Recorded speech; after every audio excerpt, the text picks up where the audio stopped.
Bonjour à tous, bienvenue sur le podcast hebdomadaire de la cellule. Vous n'avez peut-être pas un son comme d'habitude, chers auditeurs, car nous sommes actuellement au Festival international des Jeux de Cannes en compagnie de deux invités exceptionnels. Il s'agit de Grégory Privat. Grégory, ça va ? Ça va très bien, merci. On te connaît parce que tu es notamment l'auteur de Bimbo, tu travailles chez Sans Détour notamment, mais pas uniquement, tu es un auteur de jeux de société, de jeux de rôle freelance. Tu as participé... Vas-y, fais. Et surtout un auditeur fidèle de la cellule. Oh oui, oh là oui. Et justement, tu vas le démontrer aujourd'hui par ce thème de podcast que tu apportes dans ta sacoche. Et il s'agit de la cellule, ne dit que des conneries. Et tu as bien raison. Et tu as apporté un certain nombre de citations de membres de la cellule. Que tu vas relever, que tu vas commenter, que tu vas corriger, voilà, selon tes termes. Prétentieux. Ouais, t'es prétentieux. Hein. Tu penses nous corriger comme ça ? Ouais. Ah ben on va voir. Correction. On va voir. Et le juge de paix, l'arbitre de cette correction sera Vincent Lelave-Chef, rédacteur de chez Sci-Fi Universe. Voilà. Moi, je ne suis pas prétentieux. Je suis la voix de la justice. La voix de la justice, absolument. Et nous n'allons pas dire non plus que tu es totalement un des auteurs de Shan Renaissance, parce que ça, les auditeurs de la cellule le savent déjà. Hein, ils en ont déjà entendu beaucoup parler. S'ils sont des auditeurs fidèles. S'ils sont des auditeurs fidèles, voilà. Donc Greg, t'étais au courant. Parler, vaguement. Ok, ça marche.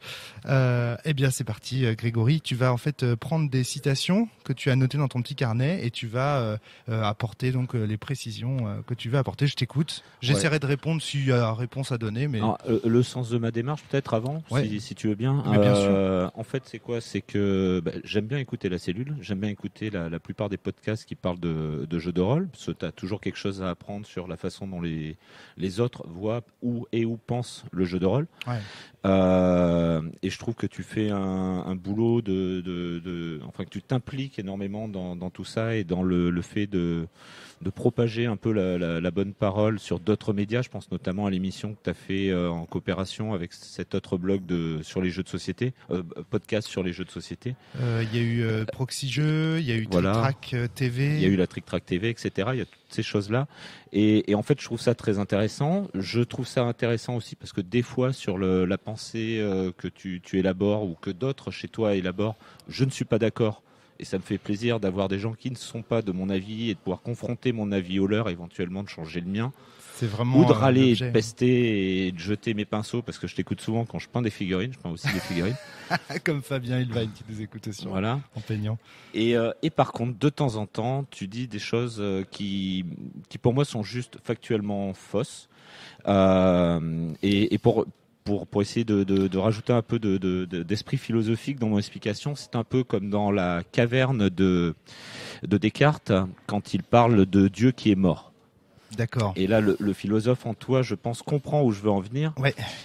Il va être compliqué d'élaborer. Si quelqu'un entend ce que je viens de dire et qu'il s'y connaît en philosophie, il va dire lui, il peut partir sur un discours philosophique. De toute façon, je vais pas l'écouter parce que la caverne, c'est pas tout à fait Descartes qu'il a écrite.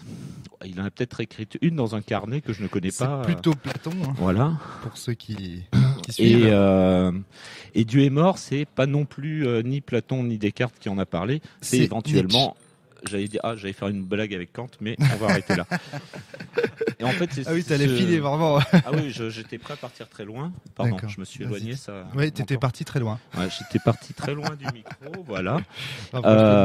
Et donc, j'ai pris des notes en écoutant les podcasts. Alors, je les ai pas tous réécoutés. À partir du moment où en fait je t'en ai parlé et où tu as dit, on discutait dans une discussion avec Vincent. Oui. Et encore une fois, vas-y, tu veux en parler ? Non, pas spécialement. Bon, on en a discuté. Voilà. Et ce qui a été vachement sympa dans le truc, c'est que nous, en rigolant, on avait appelé la discussion sur Facebook à la cellule. Ils disent que les conneries. Mais...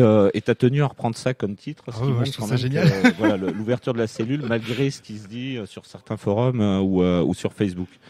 Ou souvent, d'ailleurs, les gens qui parlent le plus de la cellule sont peut-être ceux qui l'écoutent le moins ou le plus superficiellement. Mais en même temps, ils peuvent trouver des points d'appui dans leurs argumentations contre la cellule, dans ces erreurs factuelles. Ouais. Donc, ce que j'ai fait au niveau des carnets, Alors le truc c'est qu'on n'a pas préparé. Ce que tu veux dire finalement, c'est que tu viens pas ici pour nous censurer, nous censer. Tu viens ici plutôt dans l'idée de crédibiliser notre podcast en lui apportant peut-être des précisions et des. Voilà. Et puis il y a des petits points. C'est rien du tout, mais en fait, je pense que ces propos-là décrédibilisent les pensées que vous pouvez avoir à côté. C'est-à-dire que voilà, moi je pouvais sortir une théorie philosophique ou un discours philosophique qui aurait été très intéressant après ce que je venais de dire, mais vu ce que j'ai dit sur la caverne, d'un seul coup, les gens disent ah ouais mais il dit que des conneries, et après ils vont essayer de choper n'importe quoi, ils vont plus vraiment m'attaquer sur le fond, mais sur la forme ou sur le fond. Ou alors ils ne connaissent rien. Ou alors ils ne connaissent rien, exactement. Et ils propagent une rumeur. Et ils propagent partout. Et ensuite, tu as tous les gens qui vont écouter le truc et qui n'y connaissent rien, qui vont dire ah ben oui, la caverne de Descartes, c'est magnifique. Et le pire, c'est que là, peut-être en ce moment, il y a des gens qui ont raté le début parce qu'ils étaient dans la cuisine en train de faire la vaisselle après avoir lancé le podcast et qui croient vraiment que la caverne, ça a été écrit par Descartes. Et j'ai fait du mal à la philosophie du 21e siècle et j'en suis désolé, je m'en excuse. Alors, je ne crois pas que ce soit toi qui aies fait du mal à la philosophie en l'occurrence, mais plutôt les gens qui se sont contentés de t'écouter comme si tu avais la bonne parole et de ne pas Exactement. derrière faire des recherches aussi de leur côté. Alors rapidement, je pense un peu anticiper le genre de critique que tu vas faire. Il y a un truc qu'il faut jamais perdre de vue à la cellule, c'est que moi je n'exclus pas le fait qu'on dise des conneries aussi parce qu'on est quand même dans le cadre d'une ligne éditoriale qui est de l'ordre de la discussion entre potes, même si parmi les potes évidemment il y a des experts, il y a des spécialistes, il y en a qui sont un peu moins experts, un peu moins spécialistes, et justement c'est l'intérêt de confronter tous les trucs, et que du coup parfois dans le feu de la discussion on peut dire des erreurs, on peut avoir cru lire sur une page Wikipédia une donnée alors qu'en fait on l'a lu dans un article, et inversement on peut, moi je sais que j'ai des souvenirs qui sont totalement construits tout à fait, voilà. On en a tous. Donc, c'est à base même de la création d'une personnalité où on se construit à partir de souvenirs qu'on reconstruit perpétuellement. Alors justement, vas-y, on y va ou pas? Alors donc juste au niveau de la méthodologie, je ne parlerai que de tes propos. Ouais, parce que c'est compliqué d'engager. Je ne pas faire un truc avec des gens qui donc sont pas là. Toutes les phrases que tu vas citer là, ouais, il y en a une de Flavie parce que je la trouve très chouette, mais c'est un truc que j'ai bien aimé. D'accord. Si je rate pas la page et puis si on a le temps, je sais pas combien de temps ça va durer. Je sais pas. J'ai pris les podcasts dans le désordre. Si tu dis toutes les conneries, ça peut potentiellement durer 12, 13, 14, 15, peut-être plus de minutes. Il y a 14 carnets. Voilà. Donc ça c'est le carnet numéro 1. D'accord. C'est ces petits carnets Moleskine. D'accord. Simple. C'est le carnet numéro 1. La cellule, le carnet. Numéro 1. Et j'ai pris les podcasts dans le désordre et donc je les ai réécoutés. Il n'y a que ceux que j'ai eu le temps de réécouter avant cette émission. Et au niveau du plan, pareil, je m'inspire de la méthodologie un peu de Flavie. Donc c'est parti pour être juste... du joyeux bordel. J'aurais pas dit ça. J'aurais dit de la digression permanente. Mais ça n'engage que toi. D'accord.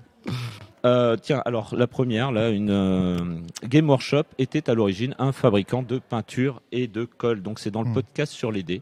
Tout à fait. Et j'ai relevé que ça, mais j'étais pas très attentif, mais donc c'est surtout ce que j'ai relevé. Alors pendant que tu relevais celle-là, tu as probablement aussi bondi et noté ça sur le carnet, et tu auras bien entendu qu'il ne s'agissait que d'une rumeur.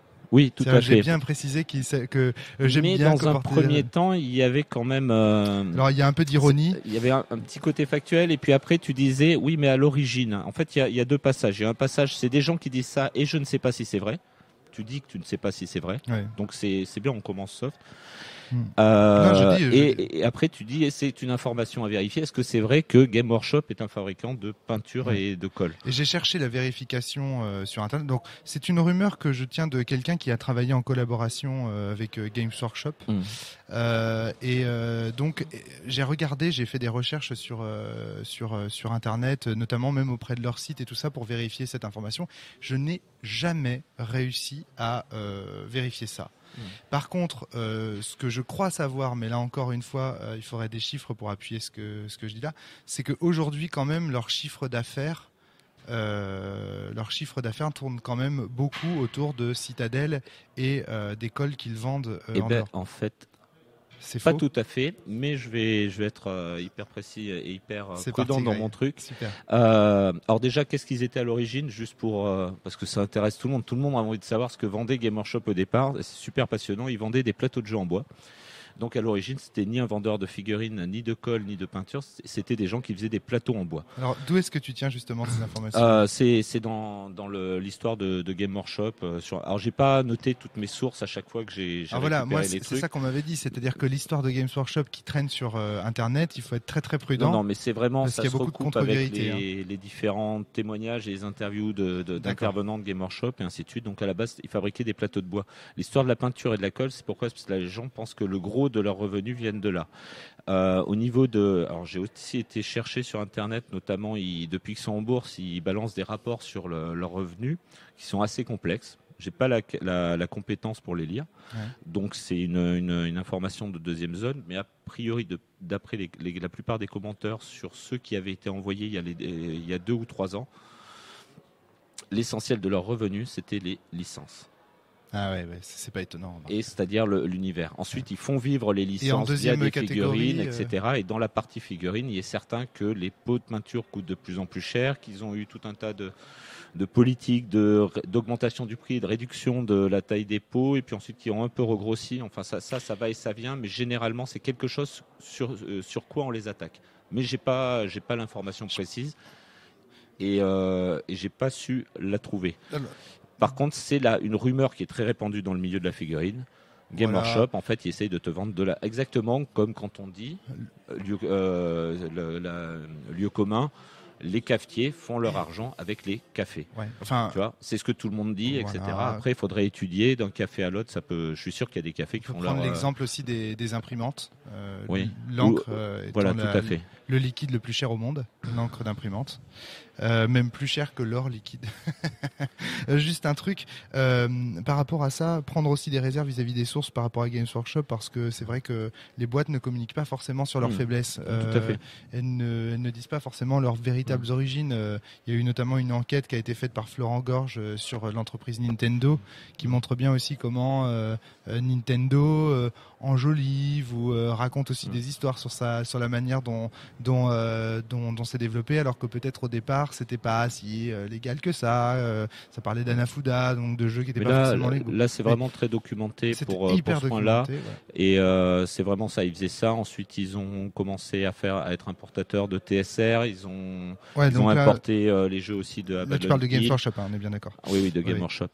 Et ainsi de suite. Et ensuite, ils sont développés dans le milieu du jeu. Ils ont un peu laissé tomber tout ça. Alors, à ton avis, qu'est-ce qu'on veut dire quand on colporte cette rumeur-là de Games Workshop en fait. Vas-y, Vincent, qu'est-ce que ça veut dire? Je sais pas, peut-être qu'ils n'en ont rien à fiche du jeu. Je pense que c'est ça en fait que ça veut dire. Ouais. C'est-à-dire que là, ils vendent des figurines, mais comme ils pourraient vendre je sais pas, du café, des poutres, n'importe quoi. Exactement, ouais. C'est que après, dans le fond, il y a vraiment une image de McDo de la figurine pour Game Workshop. Au niveau des joueurs, on va dire de mon âge, qui ont une quarantaine d'années, etc. C'est le gamin qui va rentrer dans une boutique et qui va voir plein de choses. Il ne va pas s'apercevoir de ça, mais il y a une politique au niveau des... Alors, ça fait 2 ans que je traîne plus dans la figurine, donc ça a pu changer en 2 ans, mais il y a 2 ans, il y avait une politique au niveau des normes d'accueil, etc. Tout ça qui était très standardisé, vraiment façon McDo. Il y a la couleur des t-shirts des gars de chez Game Workshop. Le management, en fait. Voilà, le management à l'américaine, etc. Et c'est peut-être un peu ce qui est visé par cette rumeur, quoi. Entre autres. Et encore... Et même sans parler d'une rumeur, c'est ce que ressentent les gens en fait. C'est des témoignages. Hein. Et quand je dis rumeur, je parle de témoignages que j'ai eus de la part de professionnels, mais que soit je n'ai pas vérifié les sources, soit je n'ai pas réussi à retrouver la source de l'information. Juste rapidement par rapport à ça aussi, là encore, franchement, tu commences tranquille parce que c'est effectivement dans le podcast, je dis que c'est une rumeur. C'est c'est la plus petite connerie que j'ai dû dire. Je fais dans l'ordre du carnet. Ouais. Ah d'accord, du carnage. T'inquiète pas, il y en a d'autres. Page 1. C'est parti. Bon bah on continue. Alors le suivant. Le jeu de rôle doit-il s'inspirer du cinéma? Et c'était récent. C'était pas mal, c'était le JDR numéro 2. Ouais. Beaucoup de gens nous ont reproché d'ailleurs de ne pas avoir parlé de Bimbo, et je voudrais juste dire que c'est parce qu'on ne l'a pas encore testé. Voilà. D'accord, mais c'est pas grave. Hein. Non, mais comme tu es là, l'auteur... mais il n'en reste presque plus, il n'y a plus besoin de faire de pub. C'est bon, on est bon là-dessus. Je pense qu'on le testera quand même si on arrive à s'organiser pour... Donc je vais en prendre juste une, puis je vais pas y répondre parce que je travaille un petit peu avec Sans Détour, même si je ne travaille pas pour Sans Détour à proprement parler. Et donc juste celle-là, on va voir si Vincent a quelque chose à dire dessus. Tu dis à 1,0945. Là, c'était au début, je notais même les instants dans le podcast pour que tu aies des références. Après, j'ai arrêté. C'est encore ce que vend Sans Détour à l'heure actuelle, à savoir des univers mais pas de règles. Ouais. C'est une grosse connerie. C'est une grosse connerie. Ouais. C'est une très très grosse connerie. Ouais. J'ai dit ça, moi. Ouais. Putain, confronté à ça. Oh là là là là. Alors peut-être que tu parlais je pensais aussi à l'appel de Cthulhu. Je pensais à l'appel de Cthulhu en fait. Je me suis fait baiser par ça. L'appel de Cthulhu, c'est des règles. Oui aussi. Non, arrête. L'appel de Cthulhu, Sans Détour est traducteur de l'appel de Cthulhu. Mais quand on voit les jeux originaux qu'ils créent ou qu'ils font créer, notamment Bimbo, mais les Lames du Cardinal. On peut pas dire, voilà, c'est pas. Non, mais c'est clair. Recevable ce genre de choses. Les Lames du Cardinal, notamment. Non, je pense que il me semble que il n'y a pas un contexte dans lequel on parle de Cthulhu à ce moment-là. Là, vraiment, je pense à Cthulhu. Non, là, c'était vraiment. Alors les jeux, je crois que c'est les jeux vidéo juste avant qui sont névrosés, ne pas être le jeu de rôle ou un truc comme ça, mais je suis pas sûr parce que j'ai mal noté. Ça c'est, de même, il y a une petite erreur. Enfin, je sais pas, si c'est une erreur, mais après c'est pas grave. Il y a un commentaire d'un gars qui nous a dit que, en gros, Sans Détour, en termes de politique de couverture, c'était les moins pires du point de vue du sexisme. Parce qu'à un moment donné, dans un podcast de la cellule, on parle de Cthulhu, de la nana qui montre ses fesses aux tentacules sur Art Cthulhu, et de Nitocris qui montre également ses fesses à la personne sur. Et en fait, on avait gardé ça en tête avec Flavie parce on avait vu ça sur Facebook et ça nous avait beaucoup marqué.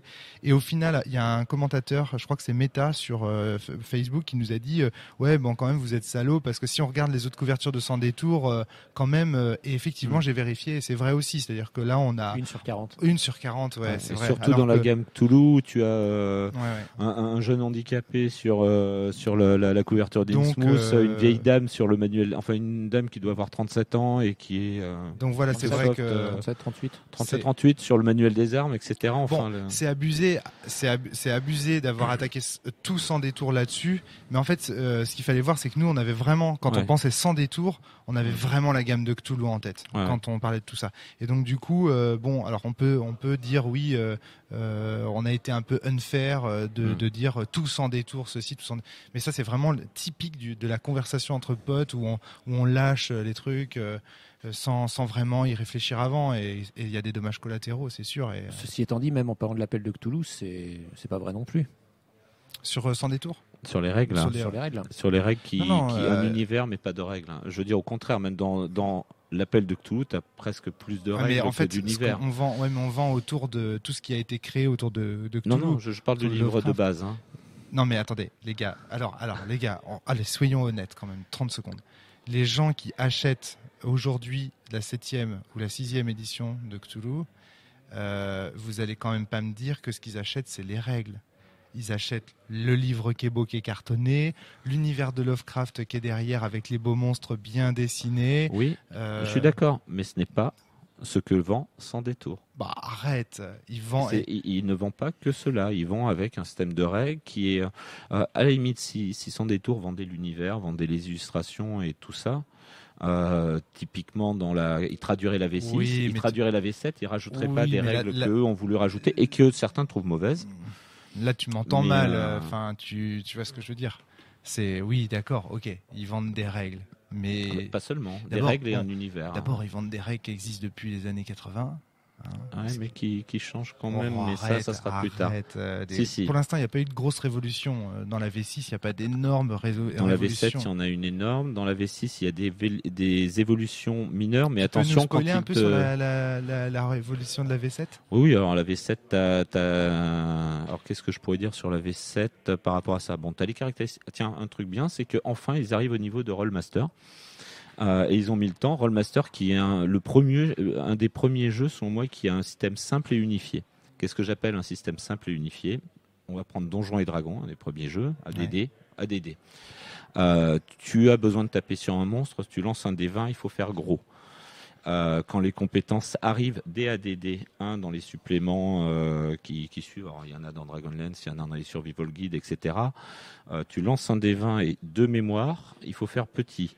Quand tu veux péter des barreaux, il faut faire un jet de pourcentage. Quand tu veux péter une porte ou écouter une porte, je sais plus, il faut lancer un D6, et ainsi de suite, et tout fonctionne différemment. Les statistiques sont sur 18, hein. Les classes d'armure vont de moins 10 à plus 10. C'est un bordel monstre. Ouais, mais ça a une histoire et il y a une explication derrière tout ça et ça marche et on peut encore jouer avec et s'amuser avec, surtout si on a joué avec à l'époque ou qu'on vient du MMORPG. Pour jeux vidéo, Rollmaster, c'est quoi? C'est un système où absolument tout, quoi que tu fasses, que tu veuilles préparer un gâteau, faire une ode à ta fiancée, dégommer la tête d'un gobelin, lancer un sort, quoi que tu fasses, tu vas toujours lancer un D100 qui est que tu peux relancer si tu fais un score assez élevé, sur lequel tu vas rajouter un bonus qui est de l'ordre de la centaine, mais qui n'est pas une centaine, qui est basé sur une caractéristique qui est elle-même chiffrée sur 100, et ainsi de suite. Tout fonctionne exactement de la même façon, et c'est un très vieux système. Et après, alors tu as la légende des milliers de tables de Rollmaster. Dans les faits, tu as chaque joueur qui a sa table de son arme et qui utilise toujours la même arme et qui a toujours la même en hauteur. Il y a aussi beaucoup de légendes. Et la table de critique. Il y a aussi beaucoup de légendes liées à ça. D'ailleurs, dans les podcasts de la cellule, tiens, puisqu'on en est à parler des conneries qu'on a pu dire autrefois, je sais qu'il y a notamment un podcast dans lequel on parle de certaines tables qui en fait ont été publiées à titre humoristique par un magazine. Voilà, et puis il y a des tables qui sont dans les compagnons. Et voilà. Et certains joueurs pensent que ce sont des tables qui figuraient dans le jeu original, alors qu'en fait pas du tout. C'est des gens qui, pour se moquer, ont créé ces tables-là. Tu vois, ça fait... Sachant que le jeu original, en fait, c'est quoi? C'est un ensemble de tables qui sont des cours grecs sur tous ces sujets. Parce que si on veut aborder les conneries, très rapidement, juste pour finir sur Rollmaster, le jeu original, c'est quoi? En fait, c'est un supplément non officiel pour Donjons et Dragons avec plein de tables, et tu peux prendre les tables qui t'intéressent, et ensuite ces tables entre elles forment un jeu, et quasiment tout est optionnel. C'est-à-dire que c'est un outil, une boîte à outils pour que le maître de jeu crée son outil de règles, son système de règles. Je passe au suivant. On était sur Cthulhu. On était sur Cthulhu, il faut que tu finisses sur Cthulhu. Tu veux revenir sur Cthulhu? Non, c'est pas ça, c'est que tu parlais du système des révolutions de la 7e. Vous voulez vraiment que je les crache, les révolutions de la 7e? Alors, c'est pas des révolutions, mais alors notamment, maintenant, tout est sur 100. Ce qui est pas mal parce que ça évite de passer par des caracs intermédiaires, par exemple, pour faire le x5 et puis t'as ton sans sur 18 et ensuite tu vas... Non, mais je veux dire, ce que tu veux dire, c'est que le nouveau système de l'appel de Cthulhu sera peut-être plus unifié que l'ancien. Il est plus unifié et t'as au niveau de la maîtrise un certain nombre de trucs qui facilitent et qui enlèvent tout un tas de calculs et qui sont très modernes et qui sont des choses. Alors je sais pas lequel des deux l'a sorti en premier en playtest, si c'est Chaosium avec ça ou DD5, mais notamment le fait de lancer 2D pour faire un test. En fait, 2D20 à Donjons et Dragons, 2D de dizaines, plus un dé d'unité à l'appel de Cthulhu, de façon à faire un test, et soit tu prends le meilleur, soit tu prends le plus mauvais, suivant les conditions dans lesquelles tu effectues le test. De toute façon, les règles de l'appel de la V7, elles sont déjà en téléchargement libre au niveau il y a un kit de démo sur le site Chaosium, bon, c'est en anglais. Et rien qu'en lisant ça, on voit la plupart des grosses modifications. Et un autre truc aussi, c'est que quand ils font une V7 ou une V5 ou une V6, ils font pas une V5 ou une V6 pour révolutionner le jeu. Mais là, il y a la très bonne émission que tu avais faite avec c'est Sébastien Célérin, c'est ça, je pense. En fait, c'est que quand tu n'as plus de livres dans ta pile de livres à vendre, tu peux soit refabriquer exactement le même livre, faire un retirage simple, où tu vas éventuellement corriger les errata, soit tu en profites pour améliorer un peu le bousin. En fait, alors là, juste rapidement, c'est soit on est dans le paradigme du produit, soit on est dans le paradigme de l'œuvre. Les gens qui vont être dans le paradigme de l'œuvre et dire les jeux de rôle sont des œuvres, ils vont dire on le reproduit à l'identique tel que l'auteur l'avait écrit et souhaité. Et les gens qui sont dans le paradigme du produit vis-à-vis du jeu, ils vont dire non, on peut améliorer le produit, on peut le repackager, on peut le remarketer, on peut le vendre à peut-être une nouvelle clientèle, etc. Et voire même continuer à le vendre à des nouveaux venus. Encore une fois, ces deux logiques, il n'y en a pas une qui est bonne et une qui est mauvaise. Ces deux logiques peuvent coexister et voilà. Elles sont parfois complémentaires. Parce que tu donnes aussi une chance à l'auteur de revenir sur ton texte et puis d'améliorer des points qu'il aurait voulu améliorer à l'époque, ou à de nouveaux auteurs de réécrire un jeu qui a déjà été écrit et de faire quelque chose de neuf. Ça se discute, mais on va pas rentrer dans le débat ici. Non, je pense que allez, on continue. J'ai vraiment hâte. Et après on va parler de pourquoi Cthulhu a été créé, mais celle-là je vais la passer, je vais en passer plein. Celle-là elle est bien. Donc là on est au one shot. Prends des biens, hein, prends des qui font mal. On reviendra après si on voit que c'est vrai qu'on n'a pas dépassé les 2 heures. Non, je pense qu'on va dépasser 2 heures. One Shot 36, Vampire la Mascarade. Ah ouais, celui-là il est très plaisir de Vampire parce que c'est un jeu que tu adores. Ouais. Ça me fait plaisir de parler de Vampire. Il y en avait pas mal dedans. Il y a une belle collection. Il y avait des belles erreurs, c'est ça que tu veux dire? Pas mal. Alors on pourrait continuer comme on a fait sur son détour. Je balance le truc, tu dis ce que t'en penses. J'ai fait un commentaire. On peut faire ça, Ceci dit, juste pour info, vous savez que j'ai fait un je ne lis jamais le podcast de Vassili, je ne fais que l'écouter. Ah ouais, parce que j'avais fait un commentaire justement pour expliquer, amender certains des propos que j'avais tenus qui étaient factuellement faux, effectivement. Donc probablement celui-ci. Avant Vampire, il n'y a pas de roleplay. On jouait comme au jeu de société. Ça n'avait pas été écrit avant le roleplay. D'accord. Ouais. Je voulais dire que c'était ça. Alors là, évidemment, je voulais dire que ça l'a démocratisé et que ça l'a rendu vraiment très populaire dans les associations. Et là, j'en veux pour preuve l'interview de Guy Zerix. Hein.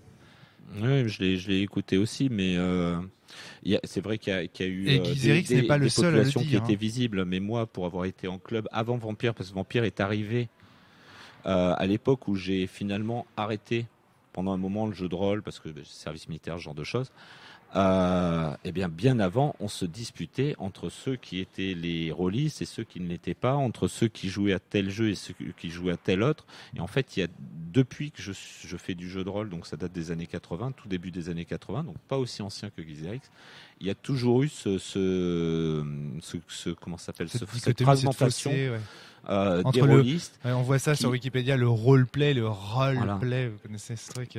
Qui d'un seul coup veulent dire, voilà, moi j'existe. Et en plus, ils sont dans une communauté dans laquelle ils peuvent communiquer. Et donc, ils peuvent d'un seul coup être le petit garçon dans la cour qui va donner des coups de pied aux autres au lieu d'être celui qui reçoit des coups de pied dans sa boîte de Donjons et Dragons quand il essaye de faire jouer entre midi et 2, tu vois. D'accord. Et je pense que c'est foncièrement humain et qu'il y a une fragmentation toujours comme ça pour dire, moi je fais mieux qu'eux. Comme certaines personnes qui souvent d'ailleurs sont pas celles qui ont lu des trucs narrativistes, qui vont lire moi je suis narrativiste, moi je ne le suis pas. Et oui, on s'en fout. Juste ce que je voulais dire ici, c'est que évidemment Vampire n'a pas inventé le roleplay. D'ailleurs, je crois même qu'il y a un podcasteur pendant le podcast qui dit attention Rome, ce que tu dis ça peut être mal interprété, et que effectivement je reprends mes mots. Et je crois que finalement cette erreur. Il y a plusieurs fois où tu es repris dans le podcast par les personnes qui étaient là. Qui sont là. Je me suis emballé. Il y en a qui devaient te tenir par les bras. Moi, je me suis vraiment emballé parce que je voulais te montrer que ce jeu, en fait, Vampire, était une page d'histoire. Et au lieu de ça, j'ai dit que c'était un jeu historique. Et à partir du moment où j'avais lâché le mot historique, les auditeurs ont dit on va parler d'histoire. Et moi, c'est pas du tout ce que je voulais dire. Ce que je voulais dire, c'est qu'il est historique au sens où il est inratable, immanquable, et que dans la généalogie des idées rôlistes, il a une place qui est considérable. En fait, ça induit un comportement chez l'auditeur qui est on va parler d'histoire avec presque une caution universitaire. Tu vois. C'est loin d'être le cas. Et c'est loin d'être le cas, voilà. Notamment. Ah oui, tu peux tout plein d'enthousiasme. On va faire toute une série. Je pense que le mieux, c'est d'aller rapidement dessus. D'autant plus que ça a été le déjà compteur. Tu nous parles du compteur que le jeu de rôle classique appellera MJ plus tard. Non, ça c'est factuellement faux. L'œil noir en 1984 appelle déjà en France. Et même, je crois. Alors, juste un truc. Par contre, c'est que ce que j'appelle ici le MJ, ce que je voulais dire, c'est que le MJ au sens du jeu de rôle classique. Le compteur tel qu'il est décrit dans Vampire, c'est vraiment le maître de jeu tel qu'il va apparaître dans le jeu de rôle classique. Le jeu de rôle classique, c'est au sens qui n'existe pas, que vous n'avez pas jamais vraiment défini. Qui a été théorisé. Et qui a été magnifiquement théorisé par Flavie. Je peux sauter des pages pour trouver ce qu'elle dit là-dessus. Non, on va rester sur Vampire, tu reviendras après si tu veux. Mais attends. En gros, avant ça, il y a eu bien d'autres jeux. Et alors, je sais pas. Ou alors, il y a un jeu de rôle antique avant le jeu de rôle classique. Attention parce que quand même dans beaucoup de jeux antérieurs à Vampire, le mot maître de jeu n'apparaît pas. On trouve Éminence Grise pour certains jeux. On trouve le Gardien des Arcanes. Oui, non, mais pour... ça, c'est un peu le. Non, mais t'avais déjà profession maître de jeu dans Casus Belli où on t'apprenait à être gardien. Oui, mais tu vois, maître de jeu est devenu un terme générique pour parler de tous ces Game Master. Voilà, Game Master, exactement. Guide. Ça a toujours été le cas en fait. Non, non, non, Master non, Guide, non, c'est alors là, je suis Advanced pas Donjons et d'accord. Dragons. Si, Game Master, le Game Master au départ, il était lié à un jeu de rôle. Non, je viens de dire une énorme connerie là. Donc non, ne me il était répondez pas. avant C'était même, Dungeon Master Guide. Et il paraît même que dans Donjons et Dragons 1, la notion de Game Master apparaît. Et ça, je de Riferi tiens surtout. Mais moi, ce que je veux dire, c'est que il y a une chose est de parler de Game Master dans Donjons et Dragons, une autre est de parler de maître de jeu en 2007, 2001, en 2001. Tu vois ce que je veux dire? Non, je suis à peu Le près maître sûr de que jeu est devenu. Encore une fois, je suis venu avec mon carnet là direct. Mais sinon, je t'aurais donné une date. Antérieure. Non, mais c'est vraiment très le loin. fait que le mot Vampire dans l'histoire du jeu. existe, le fait qu'il existe, le mot maître de jeu dans un jeu de rôle ne veut pas dire que le concept de maître de jeu tel qu'on l'emploie aujourd'hui existait avant, Grégory. Oui, c'est ça mais que j'essaie moi, de je te te dis dire. que ça existait bien avant et que qu'une grande majorité des conseils que tu trouves dans Vampire existaient déjà sous une forme ou une autre dans bien des jeux. Le truc, c'est que Vampire en fait est apprécié par tout un tas de gens parce qu'il y a ce chapitre. Alors, ce grand chapitre sur comment faire jouer, qui est plus étoffé que d'habitude, Tout à fait. moins télégraphique que dans certains autres jeux. C'est où donc on va bel et bien souvent Vampire qui donner- va commencer à théoriser ces trucs. Oui, mais on n'appellera pas MJ plus tard. Non, le MJ, ça existait déjà depuis longtemps. Moi, j'étais MJ à plein de jeux. Et ainsi Non, de mais suite. ça c'est vraiment le débat de comment dire. Avant qu'il y ait des voitures, le moteur, on l'employait déjà le mot. Pour autant, des moteurs à explosion. Tu vois ce que je veux dire? Il y en avait pas avant Vampire, tu avais déjà des jeux qui t'expliquaient profondément comment faire jouer. Et même, mais le problème, c'est que la plupart du temps, on ne les lisait pas, les jeux auxquels on faisait jouer à l'époque. Enfin non, bon. mais c'est vrai. Je te crois sur parole parce que moi, Vampire, Quand- ça correspond quand on plutôt au jouait, moment où j'ai je commencé. vais te donner le un jeu, exemple simple, Donjons et Dragons. Je sors de Vampire. AD&D. Qu'est-ce qu'on avait? On avait des manuels en anglais au départ. Ouais, d'accord. Avec des gens et souvent des manuels en anglais photocopiés. Quand on avait toutes les pages, on était content. On faisait jouer, en fait, on jouait d'abord avec quelqu'un qui nous initiait. Alors là, il y aurait des débats aussi à faire sur ce terme-là, mais Oui, tout à fait. C'est très intéressant ça. avec des gens qui nous initiaient au jeu de rôle, qui eux pouvaient lire l'anglais, et ensuite nous on récupérait les bouquins, ils étaient en anglais, on n'était pas anglophone, on avait du mal à comprendre ce qu'on lisait, on allait voir les tables de monstres, on allait voir les tables de trésors, les tables d'armes, etc. Et on faisait jouer à partir de ça. Quand c'est arrivé en français, on a commencé à avoir une traduction. Cette traduction, il y avait énormément de trucs à lire et on jouait déjà. Donc en fait, on allait voir les morceaux dans les règles qui nous intéressaient pour faire jouer. On relisait les règles de combat et de temps en temps, on découvrait des choses. Du coup, tu avais comme s'il y avait vraiment une transmission orale, druidique presque. Tu avais plein de gens qui jouaient sans avoir jamais lu les règles et qui ne connaissaient pas les règles. Un exemple concret, c'est le fameux truc des bruits des dés derrière le paravent. On te dit que tu as le droit de tricher derrière le paravent Donjons et Dragons. D'accord. Tu as le droit de tricher, c'est écrit dans les règles.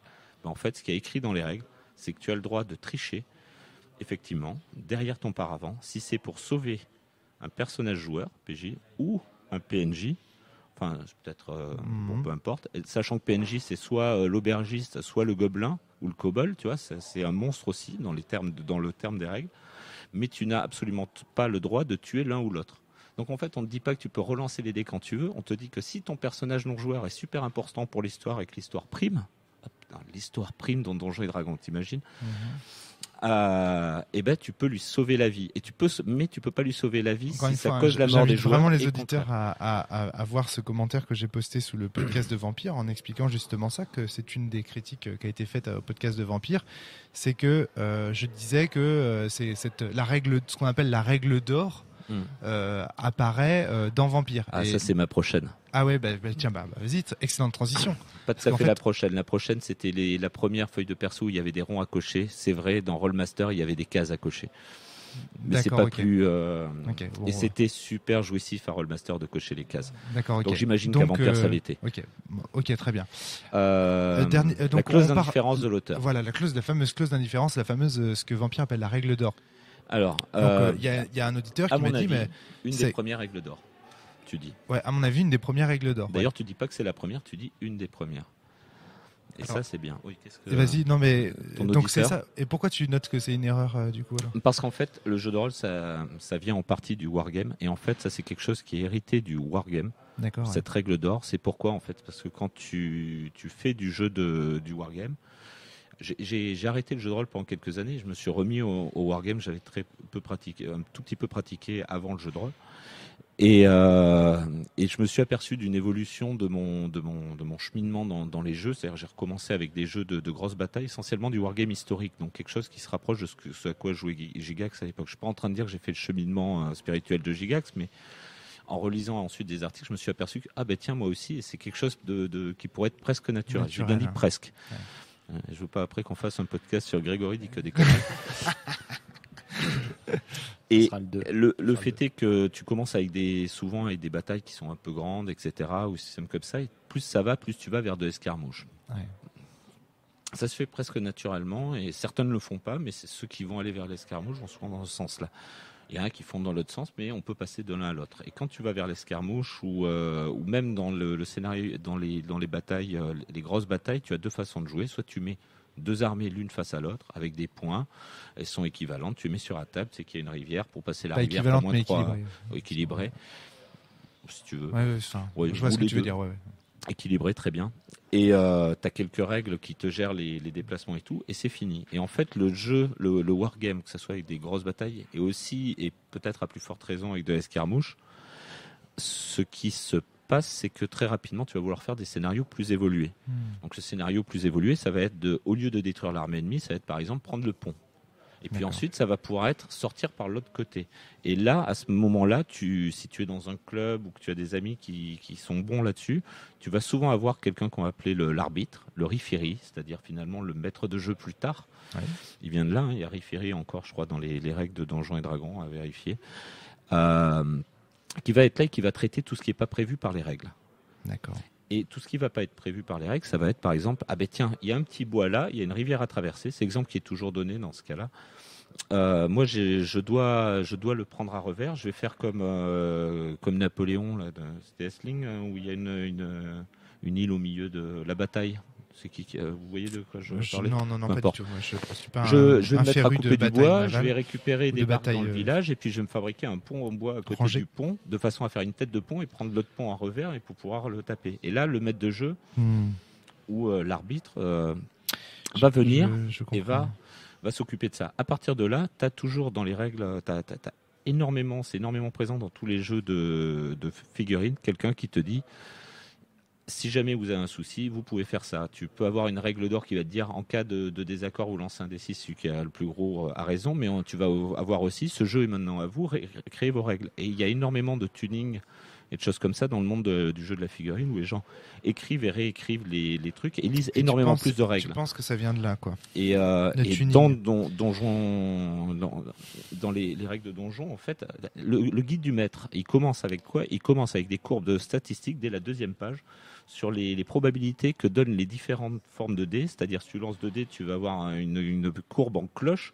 Si tu en lances qu'un, tu vas avoir un truc linéaire. À l'époque, moi, j'avais regardé les schémas, j'avais lu le texte, j'étais incapable de comprendre le schéma et le texte. Mais en fait, on t'explique comment construire ta campagne, comment construire tes règles, comment construire ton jeu et ta partie. Donc finalement, la règle d'or t'invite à être toi-même créatif. Et voilà, tout à fait, oui. Et pour moi, c'est pas tant j'abandonne le jeu et je ne suis pas capable de donner toutes les règles. Et bien sûr, en fait, c'est dans un autre paradigme aussi que les jeux beaucoup plus modernes. Fois, le débat, c'est pas la règle d'or là aujourd'hui. C'est toi de discuter. Et le fait est, c'est que elle a été écrite bien avant. Ouais, sauf que là où je suis d'accord avec Romaric, par contre, sur ce point-là, c'est que je trouve que la règle d'or telle qu'annoncée dans Vampire, c'est la première fois qu'il y a vraiment une négation des règles, en disant voilà, ça fait 300 pages qu'on vous bassine avec des règles, mais on n'en a rien à foutre en fait. Alors que j'ai l'impression que dans le wargame, tu gardes quand même ta base, tu peux pas la transformer à volonté. Parce que tu passes ton temps à prendre des règles et à les mélanger et à en créer de nouvelles. Et je parle pas tant du wargame que des jeux de rôle qui ont précédé Vampire, sur lesquels tu trouves aussi, juste un point, c'est que modifier les règles. En fait, un truc essentiel que tu dis là, c'est que dans le wargame, tu parles de modification, tu parles Oui. d'ajournement, tu parles de finalement moi ce que j'appelle des réglages. Et ça c'est une chose de dire régler le jeu comme vous le désirez. Une autre est de dire ce jeu qu'on l'on vous vend ne sert à rien. Et moi j'ai vraiment la sensation que la règle d'or de Vampire, elle dit ce système de résolution ne sert à rien et finalement tout ce qui compte c'est l'art du conte. Alors pourquoi ne pas avoir juste mis l'art du conte? Mais typiquement, tu l'as dans les premières éditions de Donjons et Dragons aussi, et c'est pour ça qu'à l'époque, tu as des fanzines qui se créent avec des gens qui créent de la règle tous les mois. Moi, etc., tout ce que j'ai voulu dire en disant ça, c'est que quelque part, c'est ce jeu qui, le premier, l'a vraiment popularisé au point d'en faire un problème. Tu vois, au point que ça devienne un problème pour notamment pour les gens comme nous ou comme la Forge, par exemple. Et de se dire, mais finalement, attendez, qu'est-ce qu'on vend là quand on vend du jeu de rôle finalement? S'il y a une clause d'indifférence de l'auteur vis-à-vis de ses règles, qu'est-ce qu'on vend? On vend qu'un univers avec éventuellement un contrat social et c'est quand même un petit peu frustrant. Non, il faut que les règles que l'on vende, elles soient crédibles, elles soient solides et qu'elles portent justement le contrat et qu'elles portent les propos du jeu. Donc voilà. Après que ce soit lui qui le démocratisait, c'est un peu le premier ou dire que c'est lui qui l'a véritablement démocratisé. Là-dessus, je saurais pas dire. Et surtout, c'est pas le premier à l'avoir écrit. Alors après que ça a C'était été pas plus mon propos, lu, tu vois, que ça a été plus lu, finalement ton propos c'est de dire que c'est la première fois où ça a été lu peut-être. Bah oui, je pense. Ça j'en sais rien, moi j'étais déjà plus là, mais déjà avant on modifiait nos règles parce que c'était puis on avait le droit. Les dés ne servent à faire du bruit.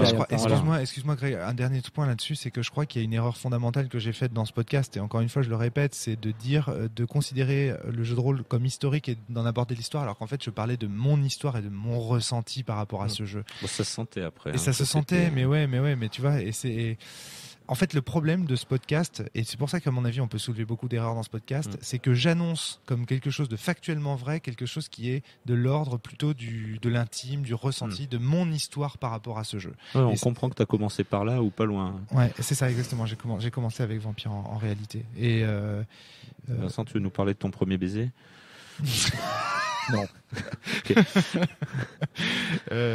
On passe à la suite ou est-ce qu'il y j'ai- a encore d'autres trucs sur Vampire? Il y a pas mal de choses, mais Vas-y, là je suis en train de les zapper. fais un J'essaye petit de listing, garder peut-être. que ce qui est pas mal. Je t'arrête si... Celle-là est drôle, mais on va encore partir longtemps et je pense que c'est du même ordre d'explication de ton côté. Avant Vampire, on jouait à Cthulhu, à Donjons et Dragons, on ne jouait pas des histoires d'amour et ce genre de choses. Et ensuite ça continue. Vampire a amené une part narrative, etc. Avant ça, tu avais quand même des jeux comme... tout le monde pouvait faire de l'histoire d'amour, effectivement, c'était pas forcément prévu dans les règles.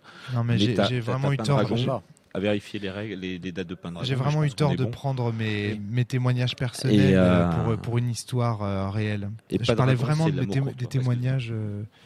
Je parlais vraiment des témoignages que j'ai eus par rapport à, tu vois, de mon entourage, de tout ça. Et là, la manière dont je le présente, je comprends. On a l'impression que, mais au final, je sais pas ce qui s'est passé tu vois, enfin, si un petit peu par la Forge, mais je sais pas vraiment ce qui s'est passé aux États-Unis dans ces périodes-là. Ouais. Donc c'est une assertion, tu vois. Ouais. Là encore une fois, c'est vraiment du ressenti, du vécu. Et donc t'as raison de dire que c'est la même explication, effectivement. Je suis vraiment désolé d'avoir fait ces erreurs. Mais moi, je trouve que c'est pas des erreurs. Je trouve que quand on écoute bien le podcast, entre guillemets, qu'on a un minimum un principe de charité, on sent que je suis passionné et que je parle de ma passion et que c'est vraiment dommage parce que au final j'ai raté la ligne éditoriale de ce podcast n'était pas claire, voilà. Et bon ça arrive, c'est des choses qui arrivent, on peut se tromper, n'est-ce pas ? Bon, après ça continue beaucoup sur Enthusiasm, tout ça. Un des premiers jeux où quand tu sors, tu vois plus de choses, il réenchante le monde. En fait, où tu dis, quand tu vois une maison abandonnée, tu dis, il y a peut-être un vampire, etc. Voilà, dedans. C'est typiquement un truc qui vient de mon ressenti personnel. On est d'accord. Voilà. C'était pour appuyer ce que tu disais. Ouais. Et moi, de mon côté, quand je passais dans ce tunnel sous la rocade, j'imaginais que j'avais une torche et j'avais 11 ans et j'allais tuer des orques de l'autre côté. Et tu penses que le jeu de rôle entier réenchante le monde. Réenchante le monde. Enfin, il t'ouvre, mais même pas parce que même avant ça, d'ailleurs, là, il réenchantait le monde parce qu'on rajoutait une couche en rapport avec le jeu auquel on jouait, mais n'importe quel gamin, tu lui donnes un bout de bois, tu le mets dans... Et puis ça y est, c'est plus un bout de bois, c'est une épée, et ainsi de suite. Par contre, ça permet de jouer comme un gamin quand on est grand, même si c'est dans sa tête en marchant normalement. J'avais l'impression que Vampire était... Donc ça rend fou. J'avais l'impression que Vampire était un peu... Pardon Vincent, tu voulais dire quelque chose? Bah non, vas-y, parle en priorité parce que t'as presque pas parlé en fait. Donc ok, d'accord. J'avais l'impression en fait que Vampire était, parce qu'il mettait aussi au centre un univers contemporain au centre du jeu parce que il parlait de problématiques existentielles très très proches de l'humanité, l'amour, l'immortalité. En fait, comme Cyberpunk bien avant lui. D'accord, ouais. Pour toi, ça existait déjà avant. Et quelle année Cyberpunk, tu 88. sais D'accord, ok. Très bien. Ouais, celle-là, on l'avait préparée. Ah, d'accord, c'était. Ils sont venus en duo, en fait. T'es pas du tout arbitre, en fait. T'es jugé parti, Vincent. Si, regarde, je t'ai quand même soutenu sur la règle d'or. Merci, en fait. merci. Il y a au moins un truc sur lequel je t'ai soutenu. Ouais. Merci. Ce sera le dernier, c'est ça? Je ne sais pas. Ah, tiens, si, alors celle-là, c'est vraiment anecdotique, mais c'est parce que j'ai cherché l'info. C'est la première fois que l'on entend parler de scénario solo, interprétation. Ce que moi j'en ai interprété, c'est un scénario avec un MJ et un joueur pour développer son background. Ouais. Donc, tu as en 1984 le scénario UK5 TSR 9125 qui s'appelle Age of the Serpent, qui est un scénario qui est prévu pour les joueurs qui incarnent soit un druide, soit un ranger, soit un moine. Et c'est un scénario solo qui peut éventuellement jouer en groupe si vraiment tu veux pas jouer en solo, et qui permet au personnage de découvrir les pouvoirs de sa classe et son environnement. D'accord. Voilà, donc 1984. Merci de cette précision. Ça fallait le connaître quand même. Je l'ai cherché, je savais que ça existait, mais je voulais voir. Il y a les Fighter Challenge qui datent de 1992 et ce à quoi je pensais déjà, et donc c'est la même époque de mémoire. Mais encore une fois, il faut pas confondre ce qui a existé et ce qui a démocratisé des pratiques. C'est vraiment mais important. ça se faisait aussi. C'est quelque chose qui se faisait. Il y avait Hurlement quand tu jouais à Hurlement, tu jouais en solo. Il y a tout un tas de jeux comme ça. Hurlement, typiquement, la création de personnages se joue en solo. Mais il y a un truc, attends, qu'est-ce que je veux dire? Oui, si tu cherches l'origine du FPS, ou si tu commences à chercher l'origine du jeu vidéo, tu trouveras toujours un expert pour te dire que ça existait avant. Oui, tout à fait. Donc, je l'ai vu cette conférence aussi, je regarde toutes. D'accord, donc tu vois, c'est très très compliqué. En fait, tu regardes tout, t'écoutes tout. Mais je suis fasciné par toi, et d'ailleurs j'ai installé des caméras, des trucs, et je collecte. Il faut absolument que tu viennes voir un jour dans ma cave cette pièce avec des fils rouges, des photos de toi, des dessins, des cadavres d'animaux morts. Non. En fait, j'ai des poupées, des poupées que j'ai découpées, brûlées et mises en bocaux. Ok, on continue.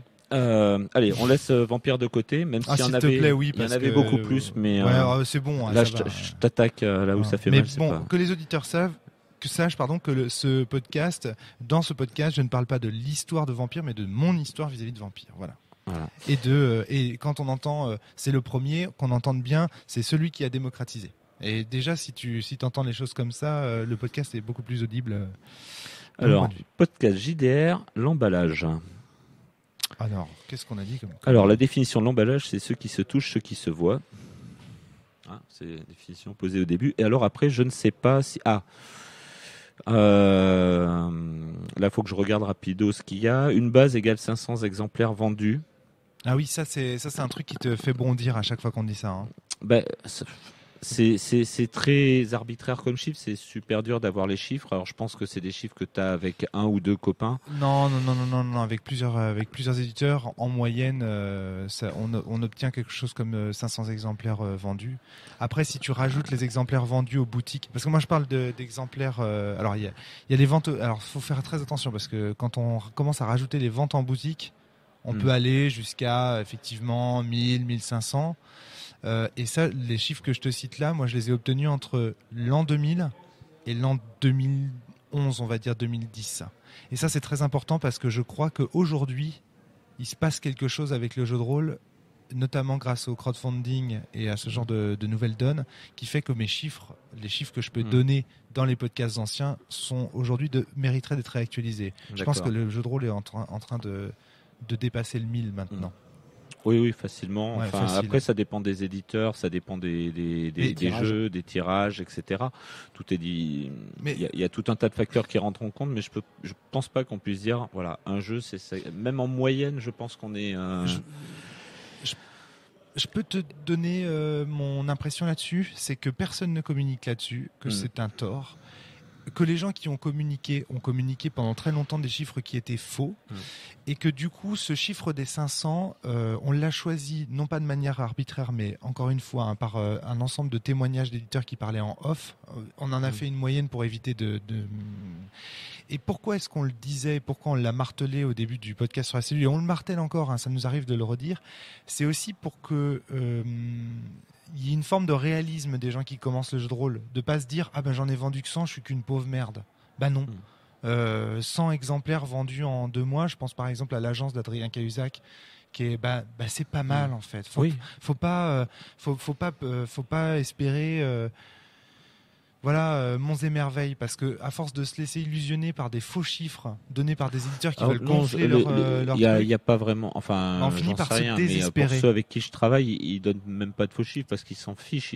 Soit ils donnent pas de chiffres, soit ils savent combien ils ont, qu'ils ont plus rien en stock et qu'il y en a tant qui sont partis, et voilà.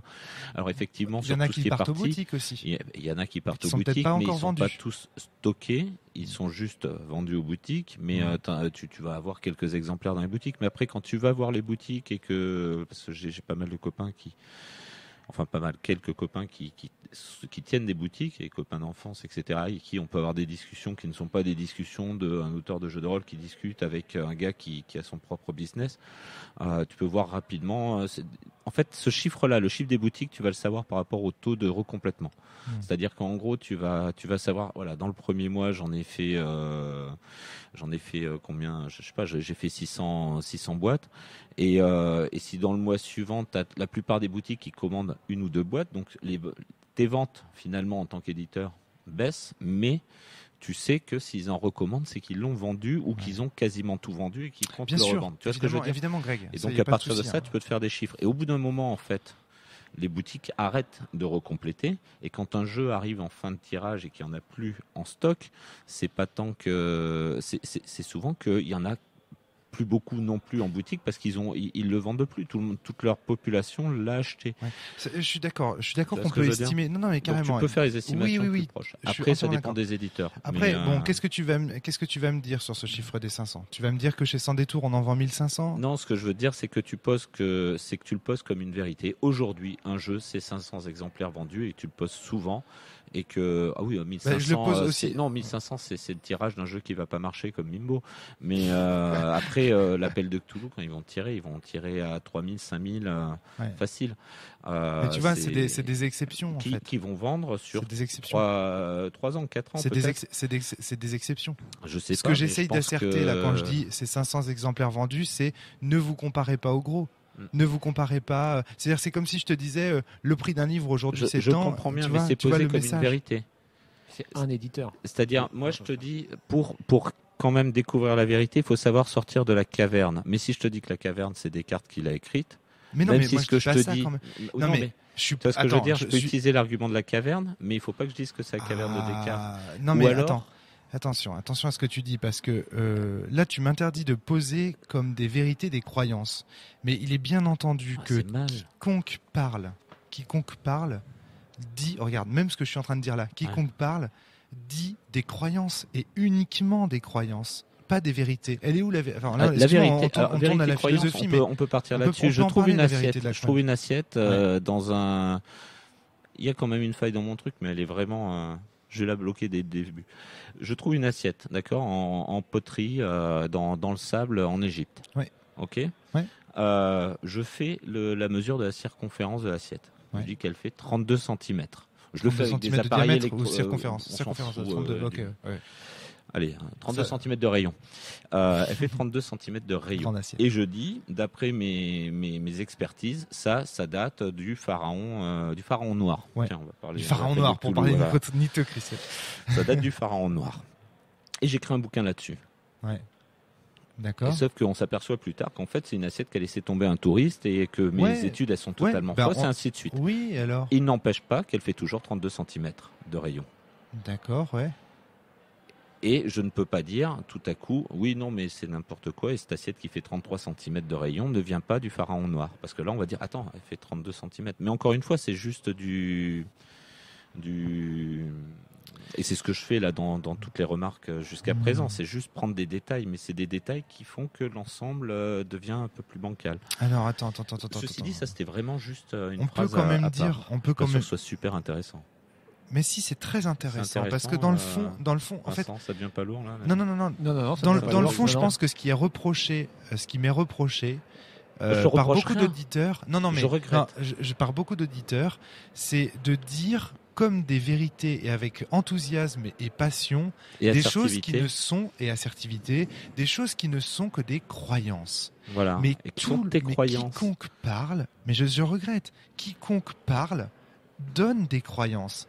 Personne ne peut. Le souci, c'est que même si tu parles entre potes dans un podcast, et c'est vrai par contre que dans les derniers podcasts que j'ai réécoutés pour l'occasion, tu le dis souvent. Là, on est entre potes et c'est quelque chose qui revient souvent. Et un autre point essentiel, c'est que moi, je c'est bien. crois, Grégory, je crois, et au moment où je l'ai dit, je croyais savoir que, en moyenne, par exemple, un livre de jeux de rôle était acheté par 500 personnes. Oui. Et que c'était exceptionnel si on allait au-delà. Oui, mais quand tu vas après plus tard. Quand je dis un livre de jeu de rôle, c'est Le 500 truc, exemplaires c'est que, vendus. Tu fais des podcasts et il y a des gens qui t'écoutent si tu veux, mais je pense pas qu'ils t'écoutent parce qu'ils pensent que tu es un pignouf. C'est-à-dire qu'ils t'écoutent parce qu'ils pensent que tu sais un certain nombre de choses et parce qu'ils donnent un certain crédit à ce que tu dis aussi. Mais vous donnez pas du crédit à ce chiffre des 500. À part quelques. Alors, écoutez bien. Écoutez-vous là. À part quelques exceptions, vous croyez pas que c'est à peu près le nombre de ventes d'un jeu de rôle? Franchement. C'est ce On que n'est pas, font on est quand les, même pas loin, quoi. Enfin, ok, d'accord, on est peut-être aujourd'hui à 600. Ok, le jeu de rôle a un peu augmenté. On a eu des progressions récemment. On a des jeux qui ont explosé sur Internet. Ok, les gars, je suis d'accord, mais honnêtement, soyez sympas, rembobinez.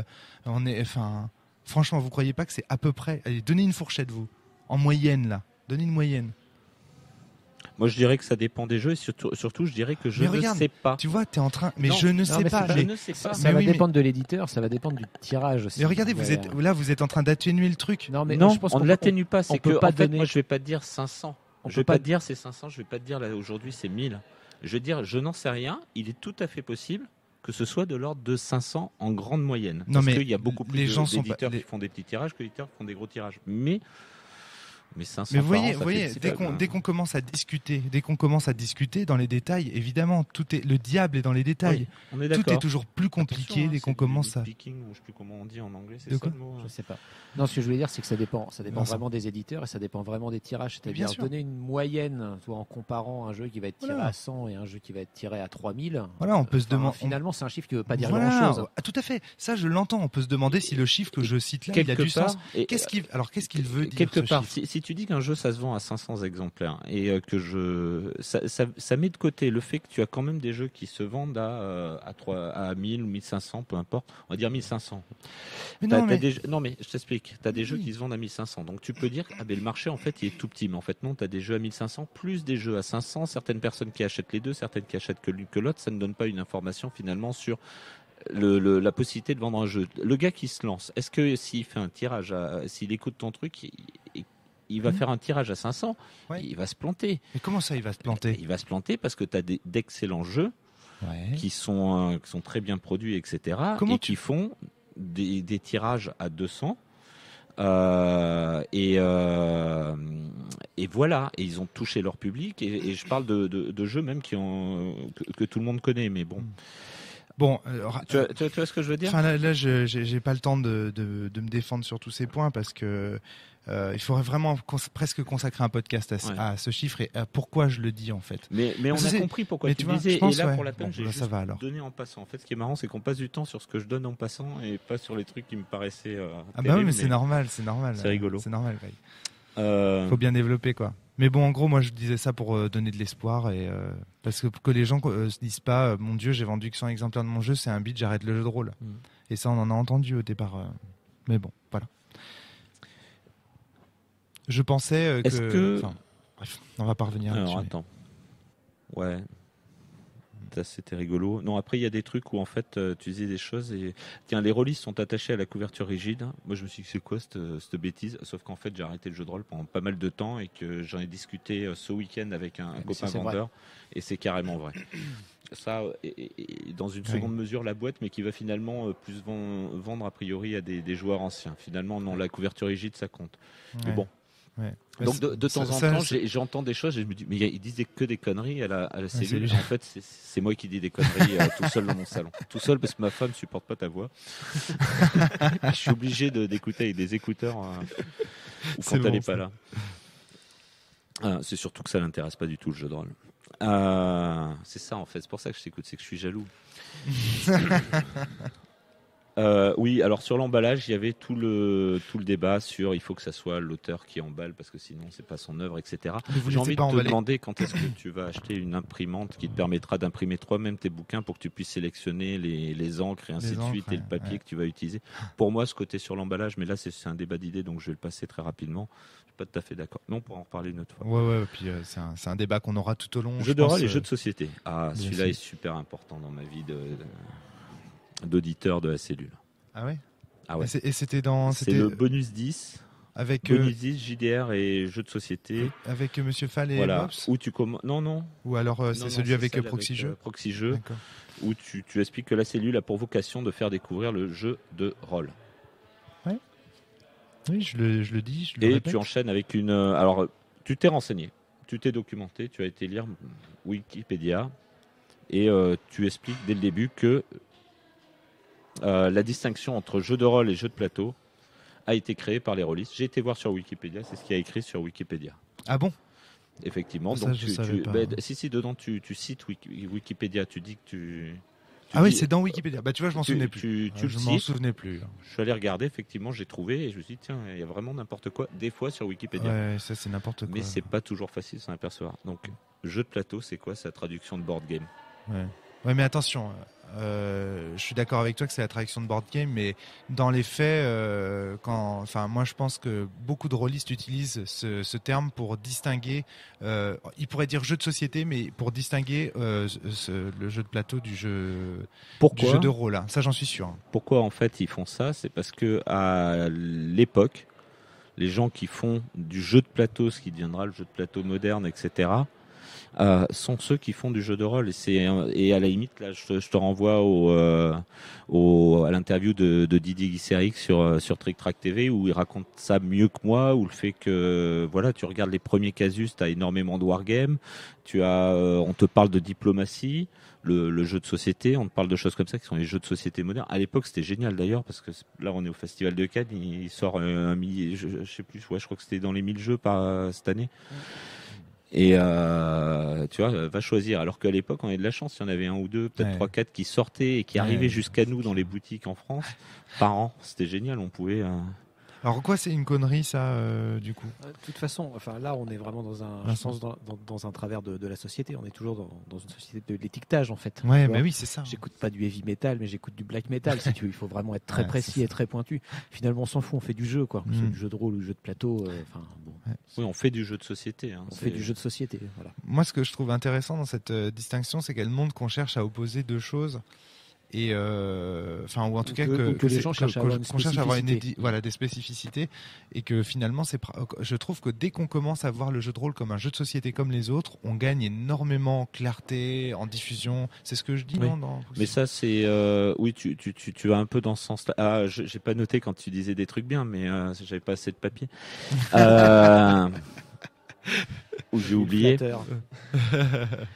Mais alors non, je plaisante. Non, le truc par rapport aux jeux de plateau et jeux de rôle, c'est que pour moi, ça n'a pas vraiment été créé par des rôlistes. C'est un tout petit peu ancien. T'as même probablement, mais alors j'ai pas été dans mes recherches jusque-là, une distinction entre le jeu de figurines et le board game, wargame en board game.